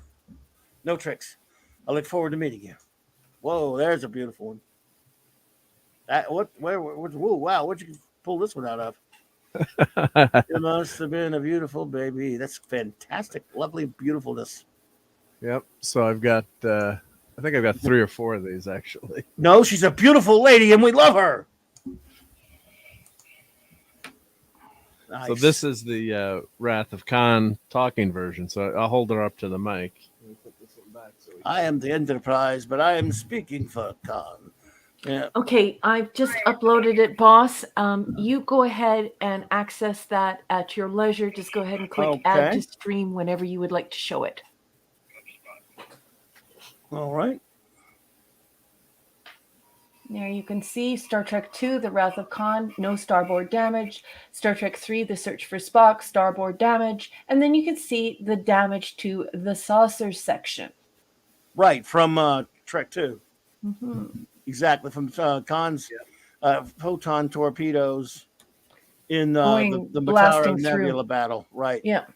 So, yeah, exactly. But now we need to see the other side of the Enterprise, don't we? I'll go see if I can find one of those. Because I'm saying, remember when Rand is looking at the ship in the space station and seeing the damage? There's no way there was that much damage on there. No, there wasn't. Yeah. I will It's go get it. It's Mark's fault for making us have to check this out. Mark. Nice work, though, Raquel. Excellent. That ship is blowing. So what noises is this thing? You think it would be Trek 3 sounds on this one? Well, this model, the battle damage has no voices on it. It's just sound effects and light. And then this version that came out a few years later added the sound effects. And then I think this one I have here. Ow. Well, and this one here has these sound effects. Can you hear that? Yep, that's awesome. I think that's the one I have too that has just sound effects and no speaking.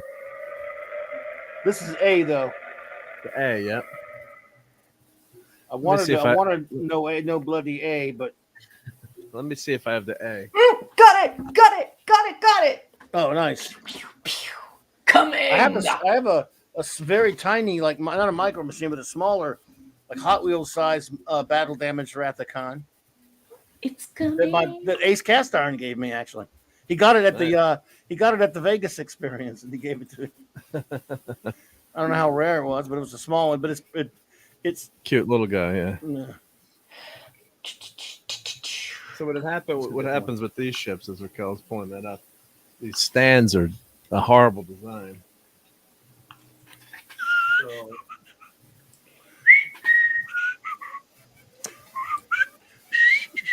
Just kidding. I don't know. You were whistling. You think Andy Griffith? sorry. So what happens is these stands always go bad. The top, the ball breaks off. Garbage. I hate these stands, man. Mine broke. So what I did, I'm going to do a repair video on it. So what I did, I took a 0.5 millimeter drill and drilled through I put a pin into the stand. I'm just re-gluing it. That's I'm going to do a video on it. So I had to shape it and fix it. But what happens is the top snaps off. Here, I'll grab one to show you how it always breaks. Yeah. Oh, they do. They do break. Here it comes. Okay. Let's get physical. Hey, you just quoted Rathacon. Physical. Here it comes.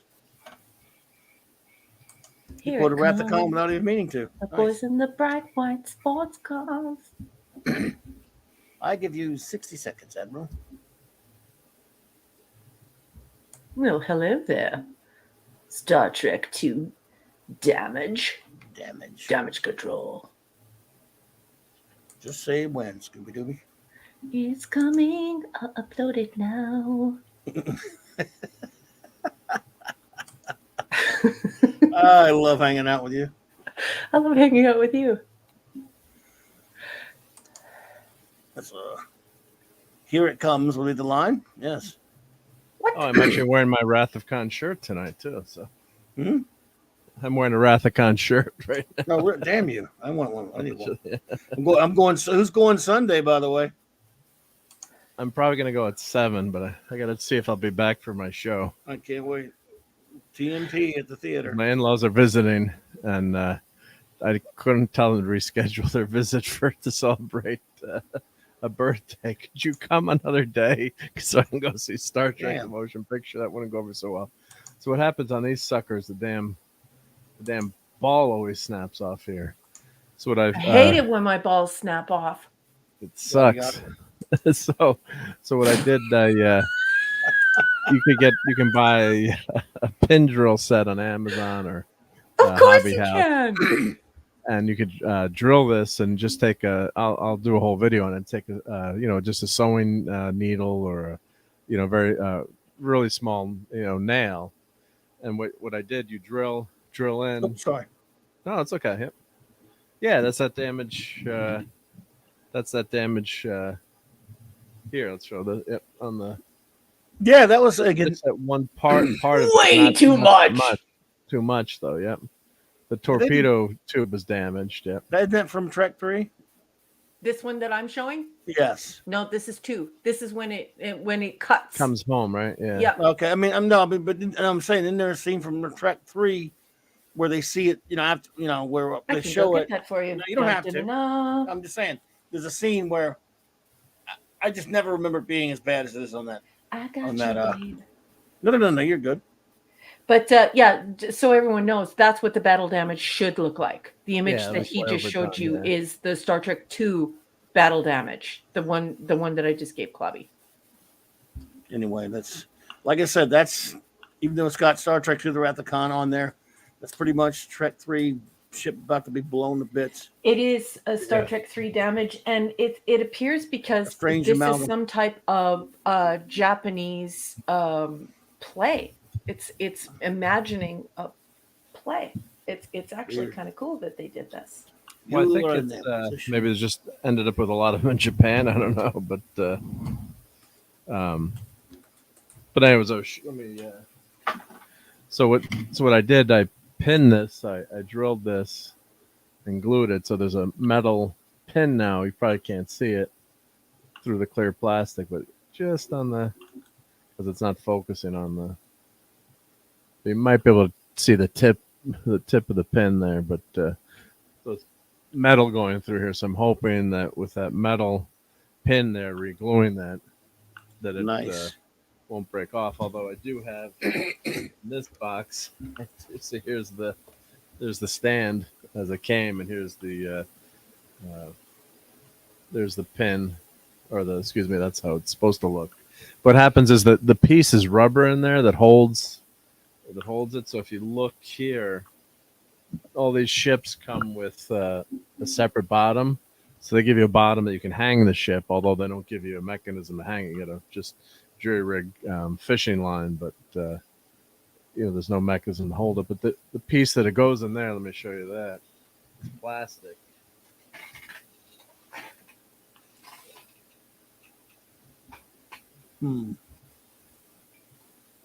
So here's the base piece, and then this plastic. It's actually kind of like a rubber piece. It's squishy, but over time, what happens is it's rubber, and it grabs the ball too much. I got to watch my language. And there you are, grabbing your balls right there on the show. Squishes it. So what happens is you go to move the ship, this piece goes. It's really a bad material design. So when it's brand new, it's okay, because it has to have some friction in there to hold the ship in place, whatever position you want it.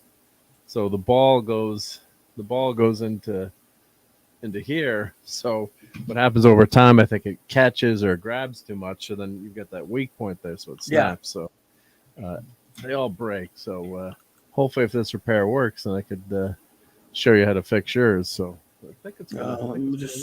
Yeah. Well, if you have the most piece, of break. I don't even know if I still have the piece in it. That thing, other than I didn't throw out the Delta shield, of course, because it's still cool. Yeah. So down goes Con. Ouch. So so I'm repairing that one, and I've got another one that I'm gonna repair. I have another one to repair. So we'll get that going. But it's frustrating when that because the ships are gorgeous. Yeah, buddy. And then the one other thing I do have to show. So I hope everyone enjoyed that. Taking that out of the box for the show. Yes, they loved watching you devalue your toy. Don't tell the missus, please. Well, no, some folks were in excruciating pain. Let's be honest. They were. But if it just lives in the box, it never gives you any enjoyment. So yeah, they're made to be taken out. Sorry. Should I hang this from my ceiling, like going like it's this? blowing up? Like it's blowing up. I have a spot up here, so I have. Yeah, there you go. That's a good. I have one open spot. Have a hanger. Damn, that's sad. Yeah, see, I do have one spot open for a ship up here, so I have a ship here. Okay. Good place for it. I have a ship here, so I'm waiting to decide what ship goes. So I don't know, hang it going straight down. I gotta clean up my desktop. So here's the other thing I'm gonna do a build stream on after I finish the Batman. Yeah. Why won't it save the other one? This is totally peeving me off. I don't know. What you looking for? Okay, because I got the 2 starboard that you want. Well, you don't worry about it. You're good. Yeah, honey. That's what I'm here for. I will get it. I will get it. That is damn cool, though. Look at that. Okay, I've got that starboard battle damage from classic ST3. Yeah, show it. Yep. It's coming. It's a coming. Okay, boss man, ask and ye shall receive. Well, first let's delete this other crap that I put in here. Okay, so boss man can find this easy. Enterprise bridge set. How old is that? Well, this came out in the 70s. I know there was one in the 70s. That looks too new to be from the 70s. This is brand new. That's brand new. Looks like a reissue, right? Reissue, yep. I'm just trying to get that. Yeah. Fantastic. Yeah, so actually I have the only thing I have left from my bridge set was the Mr. Spock. So yeah, there's the damage. Yep. So there's a model. That's Star Trek 3 or that's Star Trek 2? That's 3, right? That's 3. That's a model. That's 3. Yeah. I've got the picture. Hold on. It's just I tried to save it all as a PDF so that you could compare it, but for some reason it won't accept it. It's coming. Yeah, so this is more Star Trek. Yeah, see, look with that. Yeah, because that was the 2 torpedoes coming straight through. Yeah, that was so sad. 2 torpedoes. Yeah. Okay.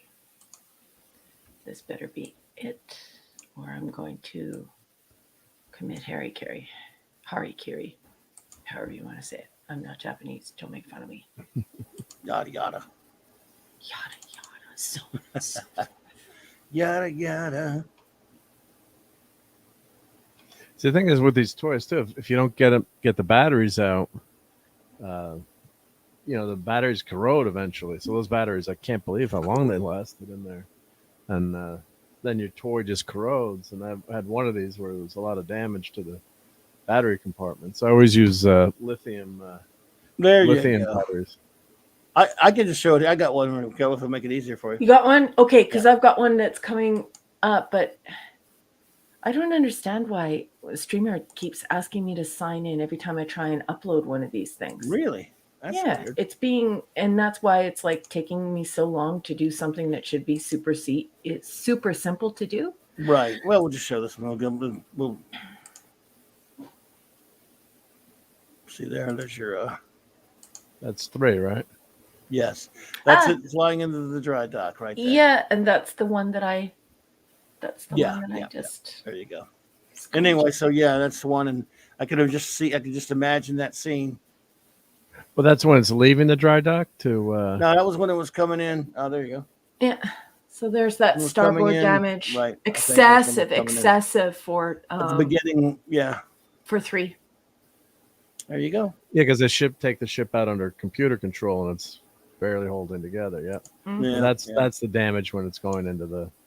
I don't know why they did that, but oh well. But anyway, this is pretty cool.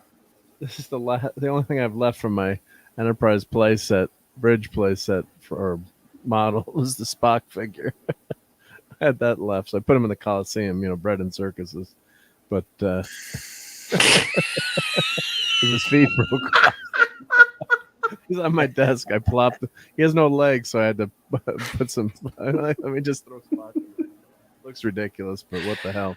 Oh boy. So, they had the Colossus. That's why it's called the Coliseum, because it was a 50-foot tall Colossus statue of one of the emperors who built, outside the Coliseum. And then the next emperor just hated him, so they kind of changed the face, or they melted the face, so they just called it the Colossus. So eventually the name became the Coliseum, but originally it was called, named after the family. I'm forgetting the family name. So this is the bridge set. So let's open this up. Nice. What? Very nice. You gonna open it? Well, yeah, I'm gonna build it. This is build it right now. No. I just want to open it. It's gonna take me like a month to build. Yeah. Yeah. But, this is open it, folks. Hold on to your heart there, Pleasant. Oh, Pleasant Valley Picker. Pleasant Valley Picker, who does this for a living, is probably dying inside. Pleasant Valley Picker, I want you to cover your eyes. Cover your eyes. It'd be fun just to look. It's a horror movie for Pleasant Valley Picker. The horror. Hungry boy, I love you too, very much. Yes, there's a great YouTube video on building this. Ooh, this looks hard. Oh no, yeah, it's a. This is an advanced model. Okay, we need to unpack this. I want to see what it comes with. Is it like a 1970s style where everything you need is inside? It's exact. It's the set you got in the 70s. That's the beauty of it. So, is there even glue and stuff in it? Won't you have to get new glue? No. Well, you gotta. Yeah, if you're a model, you have your glue. So, and you got to Dremel and clean all the pieces. Dave's dying. No, I mean, when I was young, I grew up a very modest means, Mark. And so many of the models that I did came from the drugstore. back when the drugstore was kind of like the Mercantile on Little House on the Prairie. So Yeah. all of the models that I have coming from very, very modest means included everything you needed to build the kit, including the glue that they wouldn't allow kids to buy nowadays. I never would use glue other than for models. So here's all the figures. So let's see. Here's, cool. So actually they come in 2 pieces. So here's Spock down there, I guess, and okay, Kirk. All of the diehard geeks in the chat, they're wiggling right now in their seats. They feel very uncomfortable. This is a terrible horror movie for them. Yeah, but this is brand new, guys. So, and I've always wanted to rebuild this again. So I think Dave may faint. Pleasant Valley Picker is just. Oh, he says Mark D build it on a live stream. 12-hour stream. Yeah, but it's gonna be longer than that, probably. Yeah. But here's all the paintings. What's going to take a long time, and the decal. So here's the captain. Someone did a beautiful YouTube video. I can't remember the name on building this. And this is actually the newer version. They added more panels. The original kit only had half the bridge panels. Now they go all the way around. Yeah. On the new version. I like Pleasant Valley Picker's response here. He says, Raquel, I'm okay. If it's a new edition, it's probably not huge value. Now, if it was an original 70s version, I'd have a stroke. Yeah. And yes. And then Hungry Boy says, I just want the box now. Mark opened it, laughing out loud. And Gwagnar said, no point in having a model if you don't build it. I totally agree. Could not be reached for further comment. Enjoy it, Dave. To the pain. Wesley Princess Bride. So I guess you only build certain characters. So some of these other, is that Dr. I can't say his name. Mbega? Mbega? 62. Yeah. Is he there? Is that him? Maybe. Where? Number 62. I don't know. Oh, that might be him. Could be. I mean, he's 2 whole episodes. Never know. But I guess you get a bunch of heads. You can choose which figure you want to put on the head to go on figures. So strange. Well, this will take a long time to build. I foresee Restless Leg Spider-Man and Miss Piggy being on this bridge in the future. Yeah. Oh, could not be reached for further comments. Said the original didn't come with all of those. Probably not. Yeah, they. I don't know. They added to the kit, I think. Okay. And here's the D. Well, when did you get this? Last week. Oh. Okay. So from you can get it on different modeling sites and. Did you buy a Fitbit? I've had one for a long time. Yeah. It's not. How are you doing with it? I know that you've been working out and exercising and stuff. Trying, but then how you doing? I got a bug a few weeks ago, and I threw out my back. And all this exercise is bad for you, so I've been lollygagging lately because I just didn't feel good. So, and that's how I was watching my Star Trek episodes. I was getting on the bike for an hour, and watching my Star Trek. So, of course, you can never fit these damn things. But how did I get this in the box? I don't know. You can never get them back into the box. Tetris, man. It's Tetris. It's like you will never fit this back in. You're not Tiki returning of it. Doom says, where does he get those wonderful toys? So you have to help. Tiki of Doom. He's quoting the Batman movie, by the way, from '89. Yeah. So Amazon, you could get this until recently, I think, unless it's sold out. And just check any. Just Google search. Excuse me, search. I just got shin kicked out. Shin kicks. Like Hobby Lobby and different, model places. Michael's used to have a ton of models, but unfortunately, isn't that what Twitter is now? Hobby Lobby. Yeah, we have Hobby Lobby here. No, I mean like Twitter as a mechanism. It's definitely a Hobby Lobby. Anyway, just making a so joke. you can just search for Enterprise Bridge Set. I'll when I get back to the desk, I'll throw it up in the chat. But Pleasant Valley Picker says, Raquel, I remember buying model kits at the drugstore. Yeah, we're up here in Canada and we didn't have access to all these things. Pleasant Valley Picker says, my favorite memory is buying the Invaders TV show model kit. It was such a cool kit. I built it and then as a kid destroyed it by playing with it. Yeah, well, that's the thing. I used to like the cars. And I also used to love the planes. I used to love building the old warplanes because that's what the drugstore had. And as you know, Pleasant Valley Picker, a fellow Canadian, that when you got those drugstore kits, they came with everything, the paint, the glue, all of it. Certainly, I don't remember ever having access to stickers, just a paint kit. Do you remember the little tiny like almost like egg containers they would come in and you would have to lift it up? And if you got like a really old kit, sometimes the lid would pop up and one color would be completely dried out. But yeah, anyway.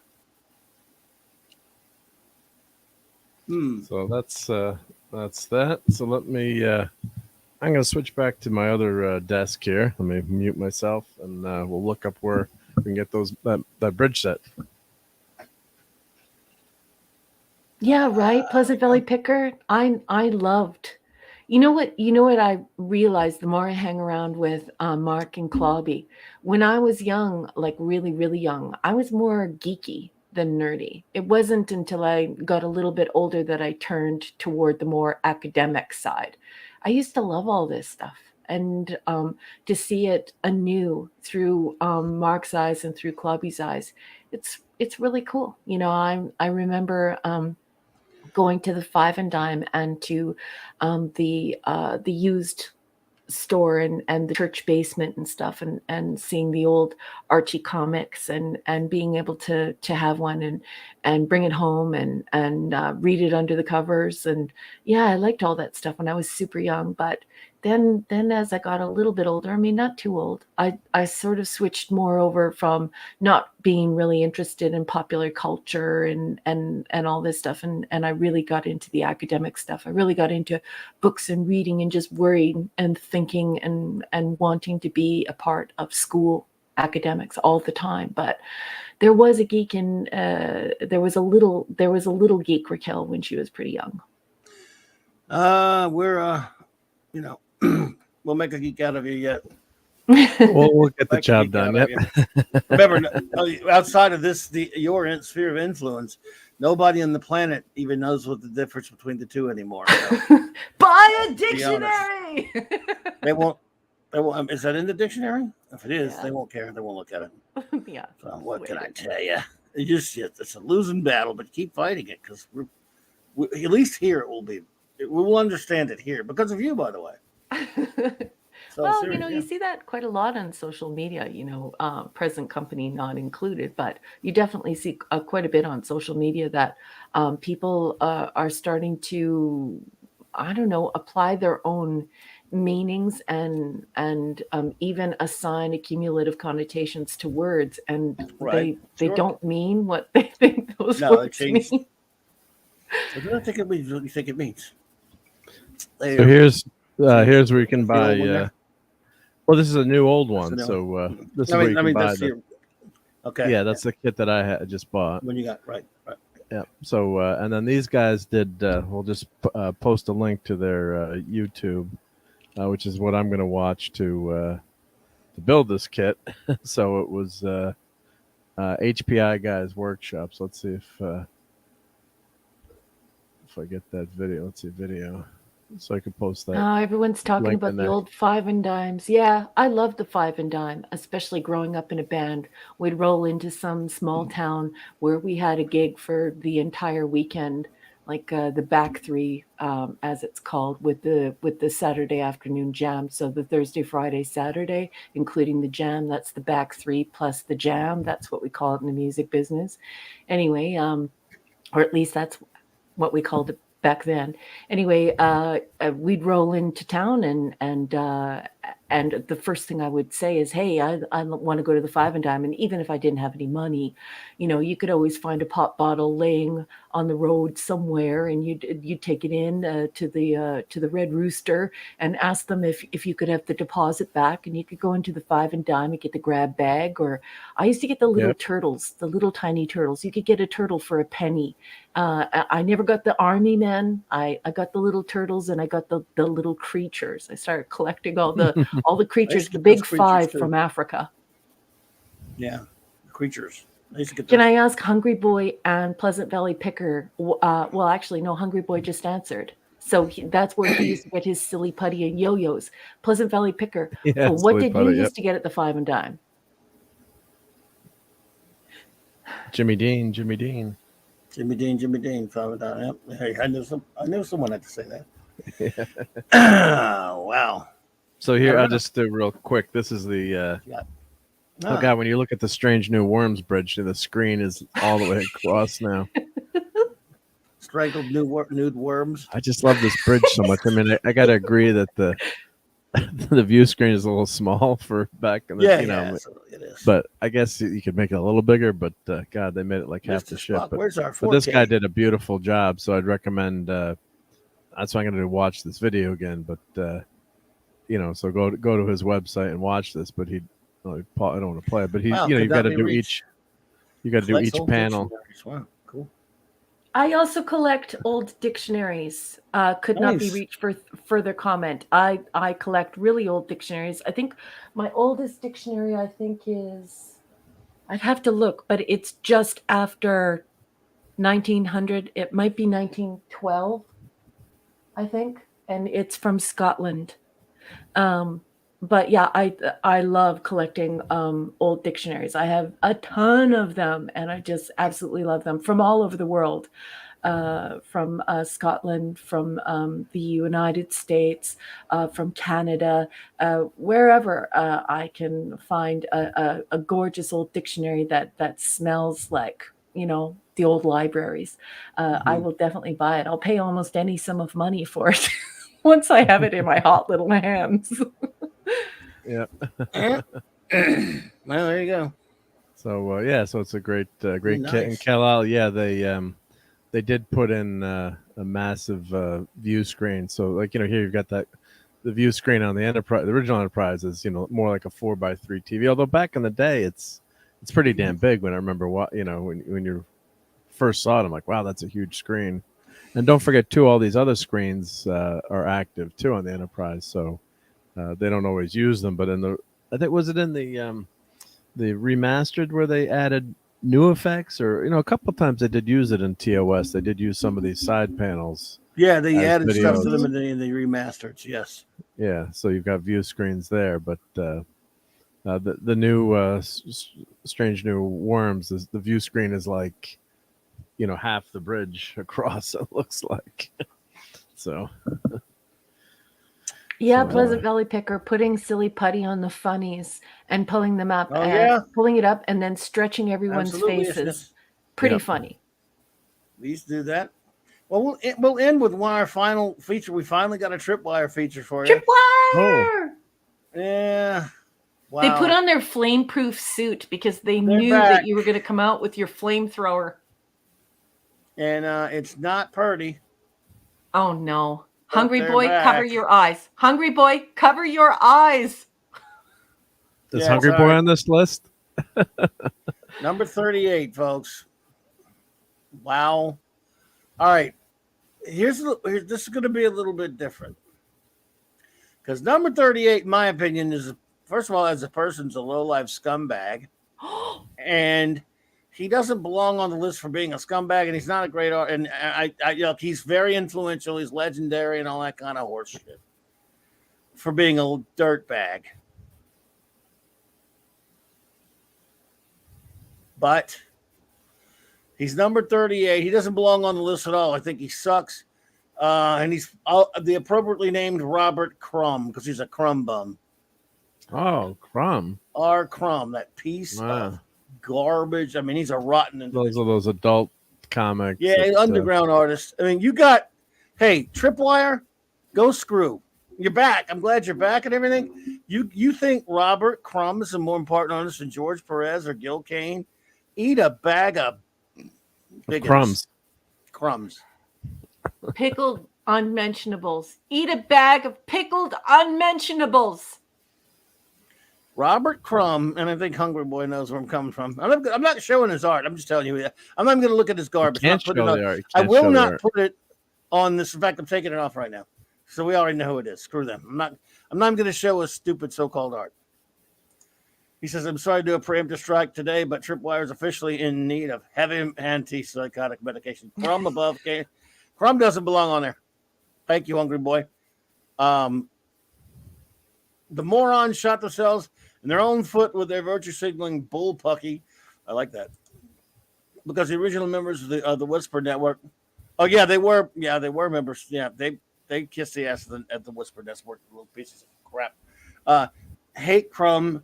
They love Alain Kaminsky. Yeah. And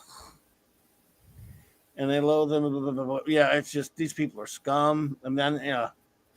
I mean, it's really, it's I don't know how to even describe his work. I mean, it's but very adult and very not something you want to show. It's underground garbage. Felix the Cat and all that kind of crap. Yeah. And there's a movie about him. All the shitticks loved it, of course, back in the 90s when they made it. Fritz the Cat. There's a movie about Robert Crumb and about his life.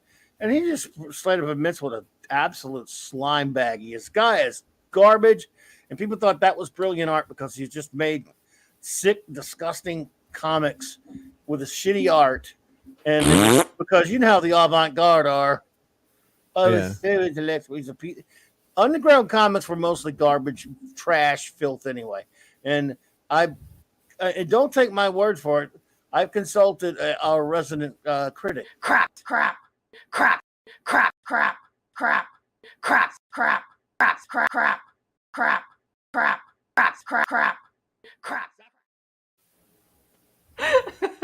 Thank you, Tiki of Doom. Thank you. Exactly. Degenerate perv stuff. Look, I've talked a lot about how I love the Comics Journal and all that stuff. And I do. I love I've done a show about comics media and stuff. But they were a bunch. It's Comics Journal. Again, people like that. I love Gary Groth and all those guys. But it was all hip and you were all elite if you thought something was great about R. Crumb. I remember reading that issue, the Comics Journal issue with this big long ass interview. It's just the guy is. I mean, that was way before they made that horrible documentary about him. Harvey Pekar was a weirdo, but at least he wasn't like Robert Crumb. I mean, Crumb is disgusting. He's the worst of the worst, a low-life slime bag. He doesn't, and if his art was good, I would still say fine, put him somewhere on the list. But the fact is, his art's not good. That's not. I mean, I'm not showing you any examples. He said, "Yeah, I was born weird." Yeah. I have no idea what you guys are talking about, but I will say that I definitely trust your opinions, especially when it comes to art and comics. And I would just like to say that wonderful visual that you all saw was brought to you by our resident artist, although he is appearing here in this chat anonymously for obvious reasons. Still, it was a great honor for him to make the Clawbony based on just a discussion he and I had. Hungry Boy, I love you and I love that art, and I just want to thank you for giving us that little tiny piece of yourself. We just love it, and I hope you really love what Mark did with it, and we're having lots and lots of fun with your excellent art. Pleasant.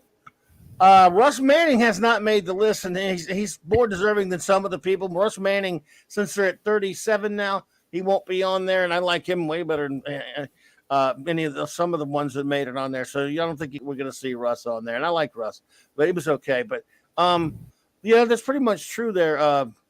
Or like Tiki of Doom says, degenerate perv stuff, and that's what it was. Hungry Boy said the fake progressives. You lauded him, because he offended normal folks. This, of course, we're talking 60s, 70s, just gutter trash. Underground comics were all gutter trash, in my opinion. That's just me, maybe, but I hate it. Hungry Boy says, liking Crumb Bum in comics was like a-holes in fine art liking Jackson Pollock. Wow. Yeah. He was maybe what you think he was the Jackson Pollock of comics? More like He says, Hungry Boy says, cheers, Raquel. I used to think a Zamboni was an Italian food snack.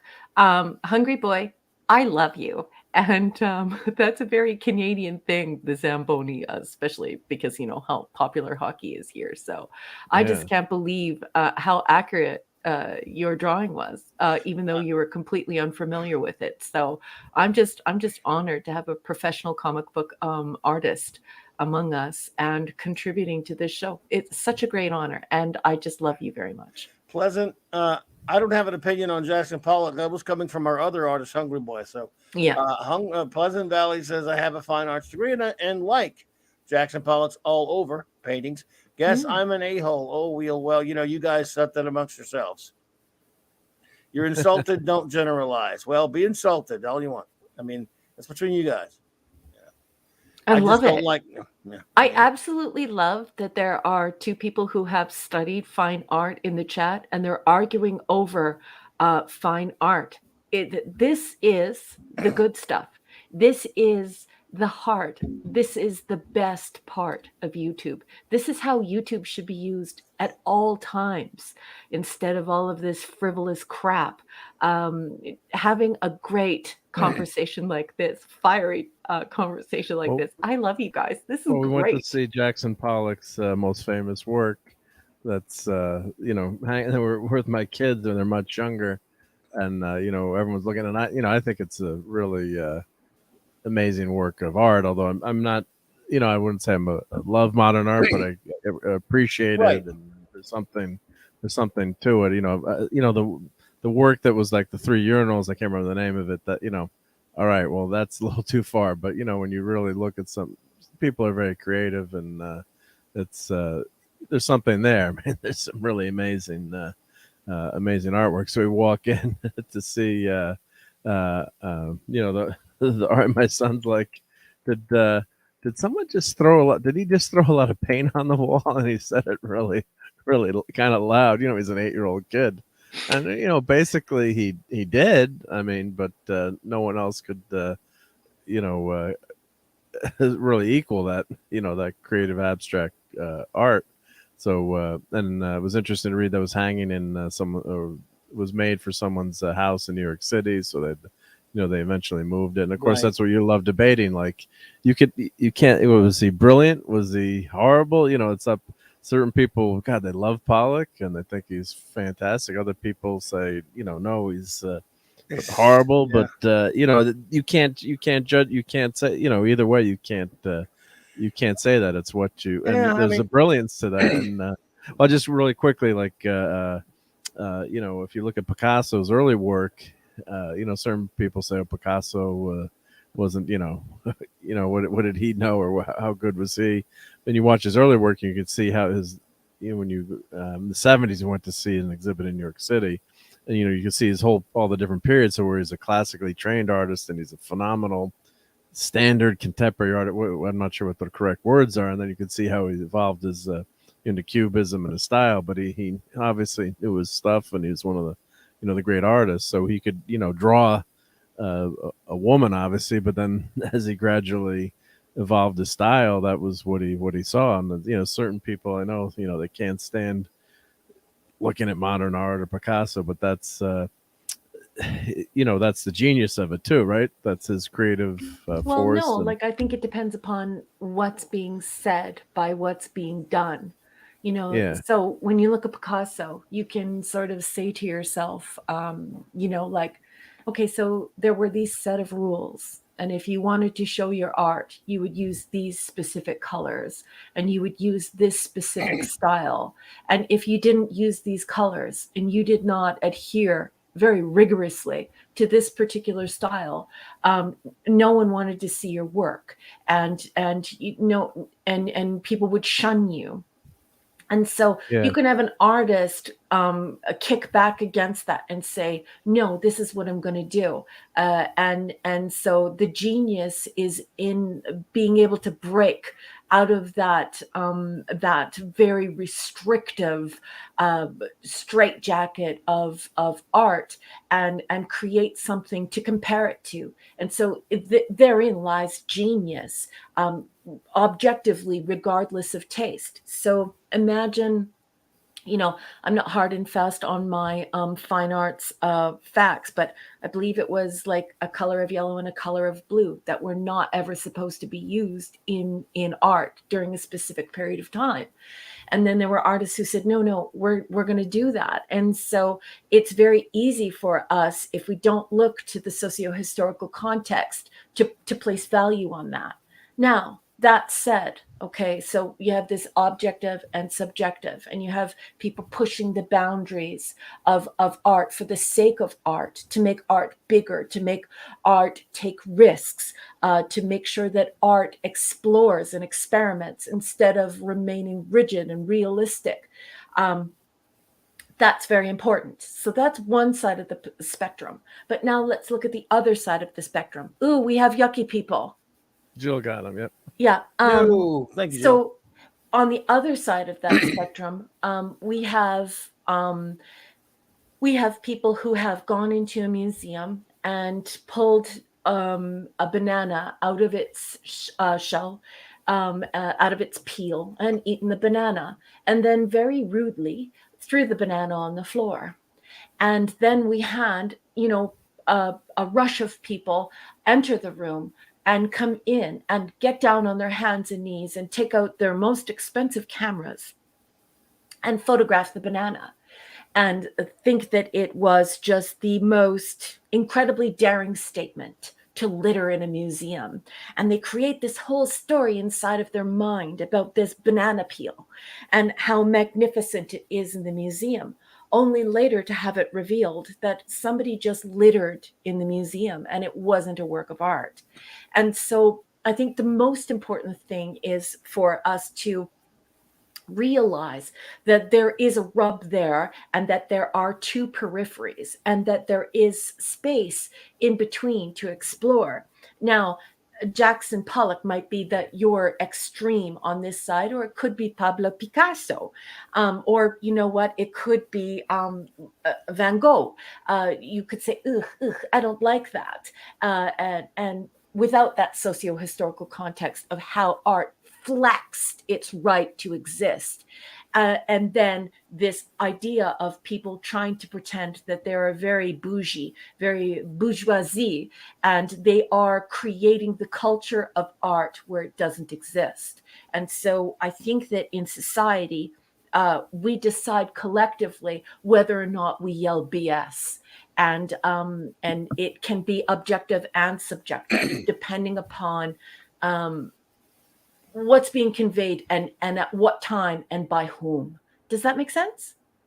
Yeah. Well, yeah, like it's a great discussion in the chat, and like some of the modern art I think is just as Pleasant Valley saying, yeah, it's superficial. Like there was one segment on 60 Minutes years ago where they had someone had Hershey Kisses in a corner, and Morley Safer's like, can I eat it? Or was Ed Bradley, like, sure, it's a living sculpture. There were 3 urinals on a wall, or someone that put basketballs in aquariums and they were selling them. Yeah, it was Morley Safer's. I just always remember this one, so I'm going to put this link in the chat. It might be interesting for people to watch after. So yes and no. I mean, but what I'm saying by not judging, I'm saying everyone is free to judge. Hey, Turo, everyone's free to judge for themselves whether they think it's crappy art or horrible art. But I'm saying you can't judge for other, if other people like it. Everyone's entitled to their opinion. But I remember years ago when my grandfather loved polka music,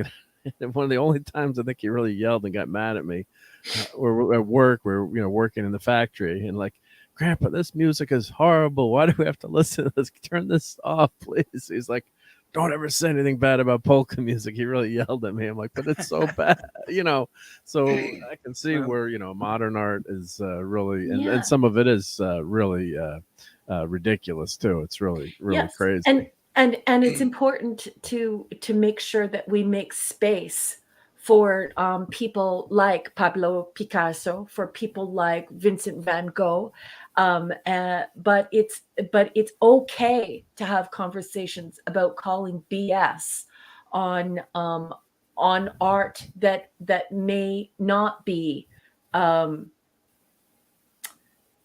that doesn't seem quite as sincere in its intention to push art, to make art grow, to make art rebellious, to empower art. It just becomes spectacle. And so, you know, when you see the statue of David and you're standing before it, you feel an aura, you feel the majesty of that piece, and it is somebody saw a solid rock and made David. Think about that. Just a regular human. Don't attach any names to it so we don't create any greatness. Just a plain old human being.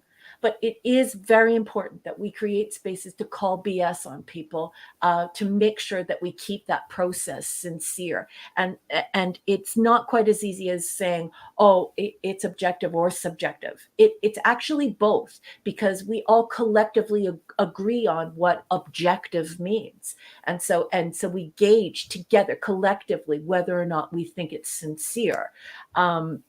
And that can be the litmus test for that objectivity. And then, of course, you have this subjectivity where you can look at somebody like Dali and say, oh, wow, you know, the melting chessboard, it's quite deranged, isn't it? It's a destruction of art. And so that's where you can enter that space of subjective opinion upon whether or not you think that is an act of true art. But it's okay to have this fight, because we have a lot of stuff that you can call BS in the fine art world. Just drop a banana peel in a museum and watch people pretend that art is being made. Yeah, that was so famous. Like, yeah, like this more the safer piece. Yeah, they had 3 shop vacs and clear plexiglass stacked upon one another. And it's like, you know, how much did that sell for? Like a basketball in the aquarium, like I said. So some of it, I think, but, you know, God, I shouldn't say God bless, but hey, if someone's going to buy it, you know, what did, you know, suckers born every minute, according to P.T. Barnum. Yeah. I mean, and it's people trying to purchase cultural credit, right? They're trying to purchase cult or enact or perform cultural clout. They want to pretend like they are on the inside and they understand things that other people don't. And in that way, they're not actually enjoying the art. They're using it as a token, like a currency. And so it's very important to recognize that. So when I see the chat explode with someone like Pleasant Valley Picker, who is articulate and studied fine art, knows what he's talking about, and then you have Hungry Boy, who studied fine art, is an artist and knows what he's talking about, and you see them converge like two titans and they just clash in the chat. It's great. This is great, because this is how we create objectivity, subjectivity, calling BS, and pushing art to new places. And the only way that this happens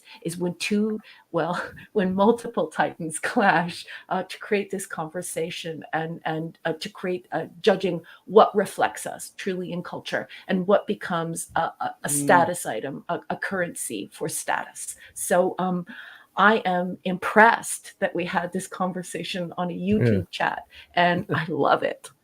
Well, yeah, I just got back from Rome, and I just went to, you know, you go to the Vatican Museum, and then you're in the St. Peter's Basilica, and you see La Pieta by Michelangelo, and it's, you know, there's thousands of pictures I've seen, but it almost made me cry seeing that damn statue in person. I mean, just it's so unbelievable, even though it's behind plexiglass because of the Looney Tune who hit it with a, you know, just tried to wreck it with a hammer in the 70s. It's just unbelievable to see that in person, and you can't equal it seeing it on, you know, video or on TV. It's just an unbelievable work of art that's so emotional, especially if you're, you know, I guess if you're a Christian, maybe it has more resonance, but even if it doesn't, it's just unbelievable how it looks like it's about to come to life, that statue. And I don't, you know, has Michelangelo been equaled in sculpture ever? But it's just just to see that and the detail and the muscles and Yeah. the anatomy, it's just and the expression on the face, it's and then you got to realize this, it's a piece of rock. It's not CGI. It's not No. it's not clay. It's a marble rock that he And that happened in chiseled. someone's mind, and someone saw Yeah. that in stone. And the thing that you're talking about, yes, it is expressed in this religious reverence. You feel that your skin tingle.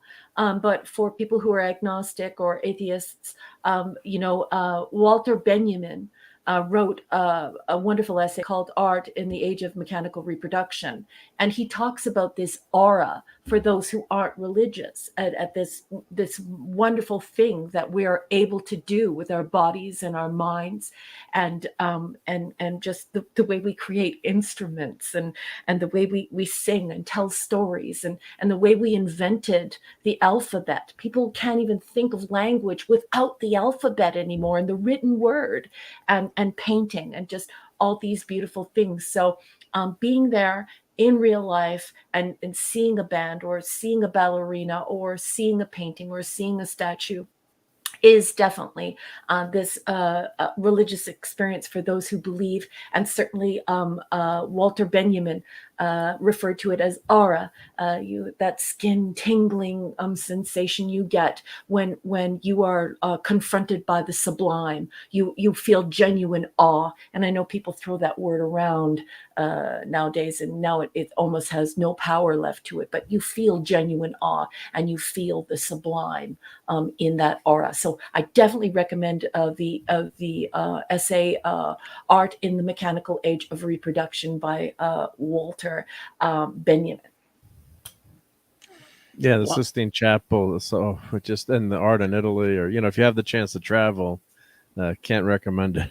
Now that things are open up again, but it's just as much as I love going to maybe Disney World or amusement parks, but if it ain't cheap, unfortunately. Although Disney, they said, is more expensive than going to France now. But just to have that chance, once in a lifetime chance to see some of those museums and some of that artwork and the sculptures, and it's and all the architecture that's there, God, it's Europe is just fantastic, and all the different places in the world. You just, experience different cultures and food and art, and it's just really a great experience. But sometimes the kids will see how we're tired, but when you get a chance to see it, so like La Pieta, I'm like, I'm going back to see it again. They're like, come on. I'm like, when am I going to get to see this again in person? So like, you guys can wait. I'm going to look at it for another 10 minutes. I don't care, Yeah. But it's it was a great, good debate in the chat, and it's always tough, when you're writing in the chat too. Sometimes I'm glad to see everything's good in the chat. It's two very smart gentlemen, and I absolutely love Hungry Boy, and I absolutely love Pleasant Valley Picker, my fellow Canadian. And Eric Carroll, the fine Irishman, has added to the chat that the Phoenicians invented the alphabet, and I would beg your pardon on that, Eric Carroll, and I would refer you to my master's, which was published through the University of Alberta. It is available through the University of Alberta.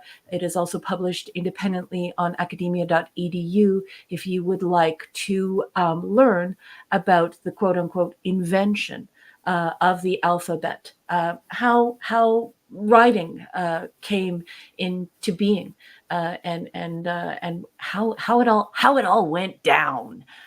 So I welcome you to look up Raquel M. Briggs at academia.edu, and you will find the paper there, which is the history of the alphabet.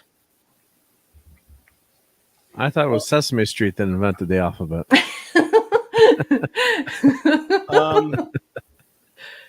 Well, let's see. Ezra asked a question earlier. Let's see. By the way, I have no comment on art except for comic book art, because I never studied art. I'm not an artist. Of course, I'm not a comic book artist either. But I know a little bit about it, not like Hungry Boy does. So just for the record, I didn't say any artist sucked other than comic book artists. Like R. Crumb, which brings me to to answer my question For Ezra, Ezra, why did you? Well, basically, why I did not like why I don't like Robert Crumb. And it's difficult to explain. Look, I personally just find his work crude and ugly, but his work isn't. I mean, the art, his drawings or whatever, or his cartooning, that's not really what it is. It's his messaging. It's all vile. It's comes from a place of pure hatred, and it's not revolutionary. It's not. There's nothing creative about it. It's just a bunch of ugly, vile crap flung at people that he hates. Now, again, you can, I have no problem with, people doing whatever they want with their art. I just personally think that it's not just me interpreting that from seeing it. Okay. You can watch his documentary or read his interviews and he'll corroborate it all. He's perfectly fine to admit that he hates, it's coming from a place of hatred and he hates everybody. And if that's what your art means to you, hey, whatever. But it brings nothing of value to the art, for the wonderful art form and medium of comic books and comic strips. I'm sorry. It has nothing to do with you. And I mean, no disrespect. It's Eric's fault. Miss Susie says, thank you, Eric. Bobby knows who invented the alphabet. He was alive. Thanks for the $2 super chat, buddy. I'm not alive now, so how could I have been alive then? Anyway, and Eric, well, I think, Carol, you do not have to apologize. I love that you brought that up, and it's a learning moment for everyone. It's a sharing moment, and that's what we're all here for. Many times I come to this show and I just sit and listen because I'm just surrounded by the most intelligent people, and you have on many occasions added such great content, such great conversation to this community. So no apologies necessary. I just love your company. Well, the only Art Crumb thing that keep on trucking is probably that's his most famous piece of pop culture. That's the only thing he really did, other than Fritz the Cat and some of that stuff that entered into the pop culture. But keep on trucking, everyone's seeing, and that's okay. An okay piece. That's just not a rotten person, and everything he does is ugly and just not art to me anyway. Sound very Kirby, and I'll take that as a compliment. I'm nowhere near. I'm not worthy to be mentioned with Jack Kirby, but thank you. That is a good thing. Tiki of Doom, you just made my captain's night. Tiki of Doom. Because I don't know if Tiki knows us that well, but I'm a Jack Kirby fanatic. I admit it, and the two greatest geek experiences of my life were the times I got to spend time with Jack Kirby and Ross Kirby, and I'm big time 100% Team Kirby here, as CLOBBERIN Time says, the Kirby Commandos all the way. I admit it, very biased here. Yeah. Well, does anyone have anything else before we close it up? We've been here quite some time. Well, I just want to thank everyone for this lively, adult, and incredibly civilized but challenging conversation. I love you all. There are so many great personalities in this community, in this room, and I just appreciate you all. Without these magnificent conversations, this show, it doesn't exist. This show is all about you. So thank you so much for being here. And I want to thank everyone who wrenched this evening. I can't see who that is on my side of StreamYard. So thank you to all of our wonderful wrenches. Thank you. Well, Hungry Boy is now a wrench. Good. And I've given him superpowers of a wrench and J-Man as well. So, let's do a couple of show notes, everybody. And we will, again, I want to thank everyone for being here tonight. I want to thank my wonderful first officer, Commander R.M. Briggs, and Mark D with a C, our chief engineer. I guess he's Commander Mark D with a C. Maybe Lieutenant Commander. Oh, thank you. He's Lieutenant Commander, yeah. So, well, he's the chief engineer. Destroyer of closed box spaceships. Yep. Right. Engineers love to change things. Hey, I'm just glad you showed up, Hungry Boy, man. It's never the same without you, buddy. Yeah, I love having you here. It's never the same without you. We appreciate everybody here.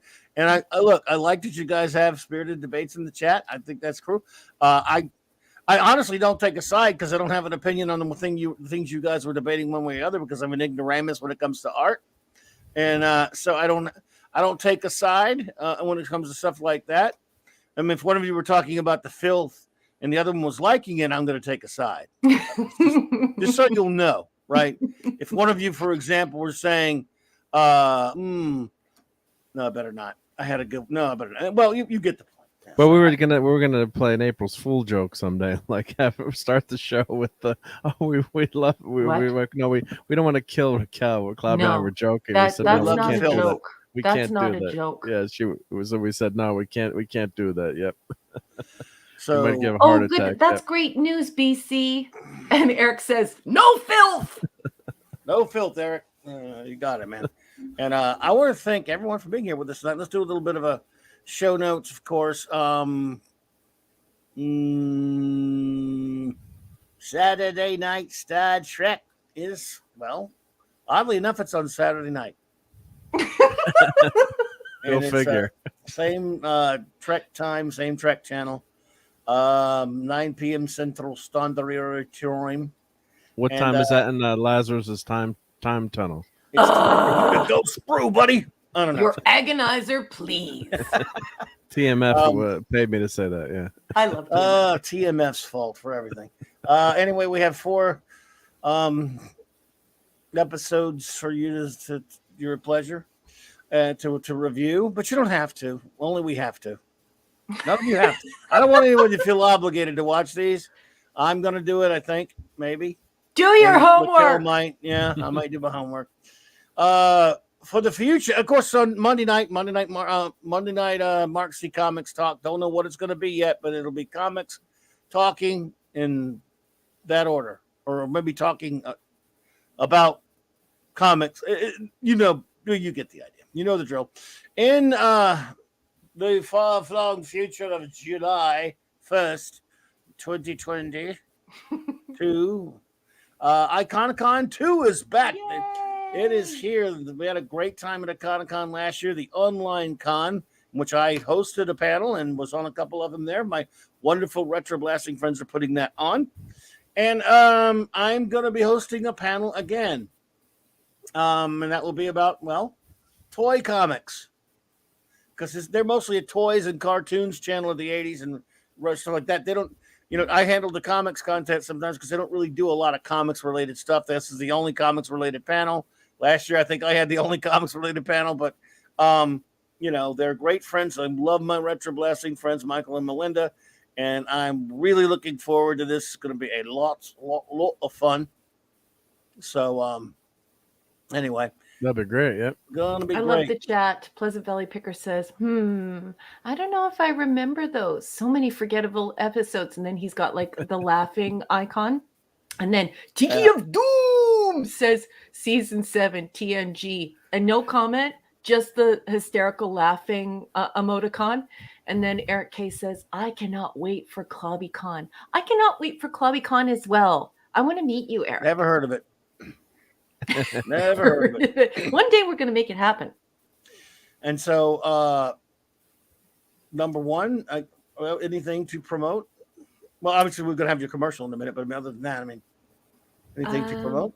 No, just I'm hoping. Well, pretty soon, I might be starting like one of those GoFundMe things.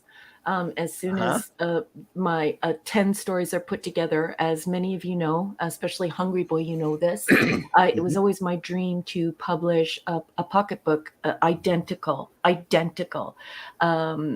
to Edgar Allan Poe's. So I'm trying to put the 10 short stories together to do a book like in that same spirit, in that same feeling, because it's my dream. So once I'm able to do that, and it's all up on Amazon, what I'd like to do is I'd like to start a GoFundMe. A bunch of people in the community told me I should do that. So I think I'm gonna do that, and I'm going to raise enough money to have physical copies printed, and then I will sign them and send them out to everyone. So that's cooking. That's in the oven. It's not baked. It's still raw. It's frozen in the middle. But once it starts, getting to the temperature that's safe to eat it, I will let you know. But thank you for asking, Captain. Eric, Carol, what happens after we finish the 7:35? I'll still have Saturday. It'll be Saturday Night Star Trek always. But who knows? Once in a while, we'll throw some other stuff in there because it was, I used to do it on my old channel, just Trek Talk. There's plenty of other things to talk about with Trek than just reviewing episodes. It'll always be, money, but Galaxy Quest and stuff like that because it's Trek related in a sense, but and Forbidden Planet and things like that. But we'll review stuff too. But it'll always be Saturday Night Star Trek. That's assuming I live long enough to finish reviewing all this stuff. Could not be reached for further comments, says Amazon. Raquel, Amazon will do physical copies. Yes, but I wanted to be able to sign the copies and give them out to all of the people who supported me. So that I just want to have that connection to everyone who bought them. So that's why I'm doing it that way. And I don't know if I'm going to do that, but that seems to be what everybody wants me to do. So could not be reached for further comment. Stay tuned. And I promise you, I will keep you apprised as it develops. Wagner, it's funny you mentioned Star Trek comics. I have done about a couple years back, almost seems like a couple of years now. I did a special about the history of Star Trek comics that is on. You can find if you'd like to see that stream. But we'll still talk about other Star Trek comics in the future for sure. But I did a history of Star Trek comics a couple of years. Has it been a couple of years now? It's crazy, eh? I guess. It's so crazy. Wow. It's so crazy. Yeah, that was Claude and I did that one. So if you might want to take a look at that, Wagner. But we'll do others. In fact, soon Raquel will have another Star Trek comic in her possession, and we're going to review it. It's not too distant future. We will review a Star Trek graphic novel called Star Trek Dead of Honor. That means we're forcing Raquel to read a comic book. I know that's excited. It's weird, but yeah. No, I'm pretty excited. So anyway, so where are we at? All right, well, Mark D with a C. What you got going on? Well, we got the Sunday Night Geekery, which will be on 10 Eastern, and hopefully you can be there. And I know, Raquel, that's usually a night that you're not available, but once in a while you pop on there if you can. But we'll just be talking about the events of the week, all the amazing shows that are out, and sometimes not some of the not so amazing shows or pop culture. And who the heck knows? Sometimes we talk about animated Saturday morning cartoons or wherever we or Batmobiles or wherever the chat takes us, as I like to say. So looking forward to that. Geeking out Sunday nights, Geeking out Sunday night, and then just hopefully some Lego builds. I'll get back to that, and some of those quick enabling videos. So I've been slacking off lately by working on getting some more videos out now that I'm feeling better, because I got zonked for a little bit there. It wasn't the vid actually, but it must have been just the flu. But yeah, so yucky. I'm glad you're on the mend, honey. I'm glad you're on the mend. And everyone in the chat, just so that you know, we're closing up the show, but I want you to know I read each and every single comment that you have written. And thank you so much for all of your help and all of your suggestions and all of your comments. I love you guys. Your support and friendship means a lot to all of us. It means a lot to the captain, and it means a lot to our chief engineer. Ooh, and there's another yucky person. Stop it. Click on that, see what it says. I mean, don't click on that. Just kidding. Don't click on that trash. All right, thank you, whoever nuked that. All right, everyone, we're going to say some goodbyes here. Now, it take a while, but we're going to try to do it fast. It's Zachariah. Hey, Zachariah, you were here earlier. Good to see you. Thank you for being here. Could not be reached for further comment. Thank you so much for being here tonight.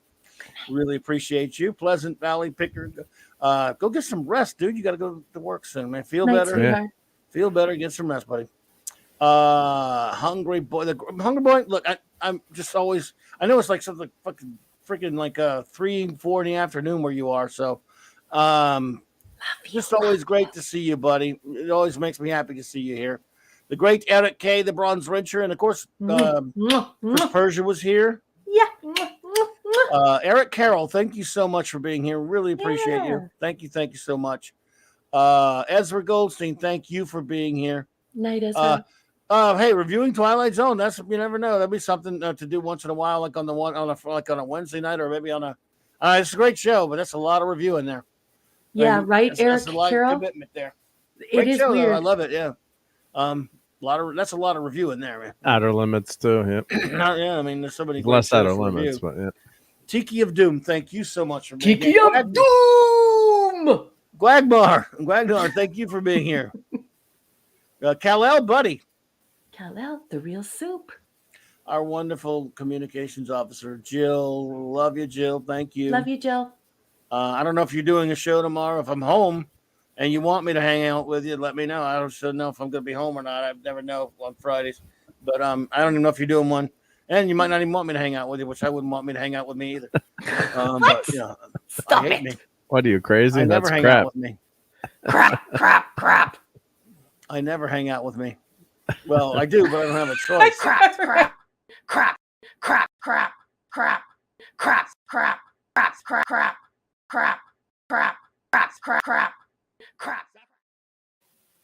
That is aging so well. It's aging so much. That's the best. Who else do we have here tonight? Nobody. No, just kidding. We have plenty of people. Just got to get back to them. Got to find them. Oliver Belamonte, thank you for being here tonight. Yay! I'm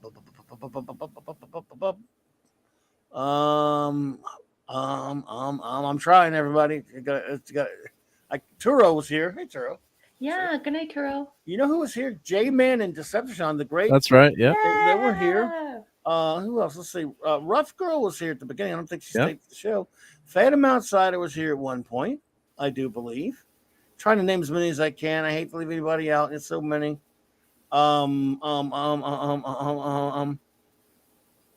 Again, Ezra Goldstein, thank you for being here. Oh, Enigmatic Drop Bear. Was he? Where? He was here. And he's saying he'll see us on So Saturday. I didn't see him. He dropped in. These things. He just dropped in. Right now? Oh. Enigmatic Drop Bear. Oh, my goodness. Great to see you, my friend. I hope you're doing well, and I can't wait to see you Saturday night. Max Redstone was here as well. Come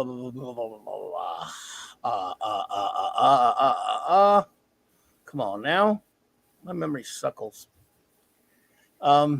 Shite. My memory's garbage. Oh. Gwagnar. I'm gonna have to just backtrack. I love that this thing. And Monkey Jeebus. Monkey Jeebus was here. That's right. Monkey Jeebus. This thing is just kind of sitting there. There we go. I'm seeing a lot of the same names, so trust me, everyone. I just wanted to include as many people as I can, and then we can't get them all. Dave was here. That's right, Dave. That's right, Dave. Dave.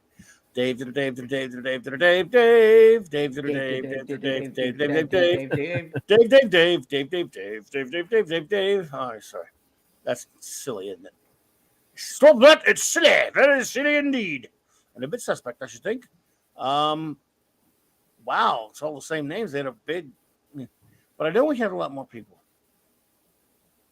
But that's... Oh, Dadman was here.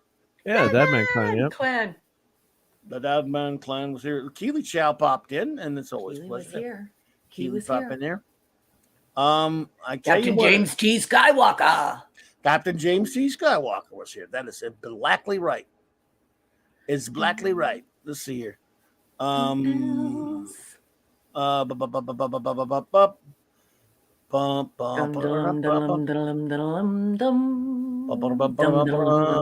theme songs.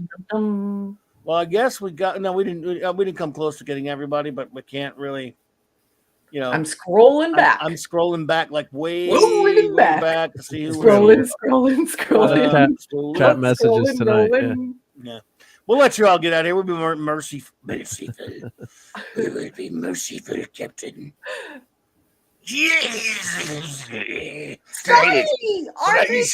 Scotty was here. Today I will be hosting the show for the human. The Gordon is all better at podcasting anyway. And I should be merciful in my podcasting. Yes. Best Gordon ever. Pop Culture Republic. Pop Culture Republic Curator. The Comic Relief Crusader. Frenzer. Glinzer, yes.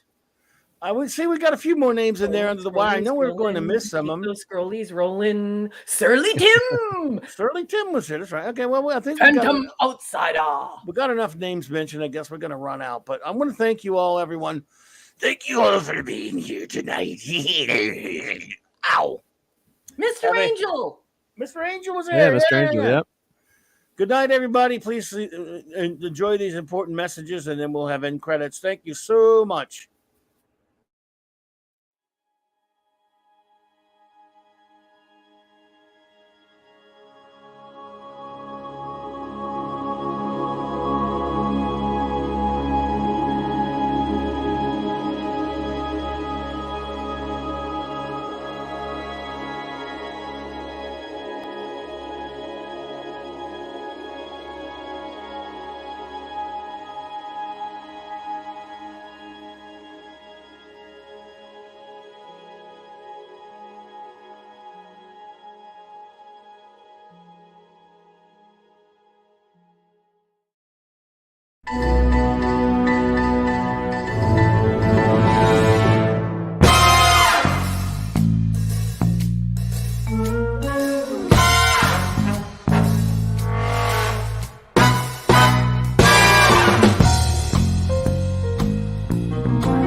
Crap, crap, crap, crap, crap, crap, crap, crap, crap, crap, crap, crap, crap, crap, crap, crap, crap.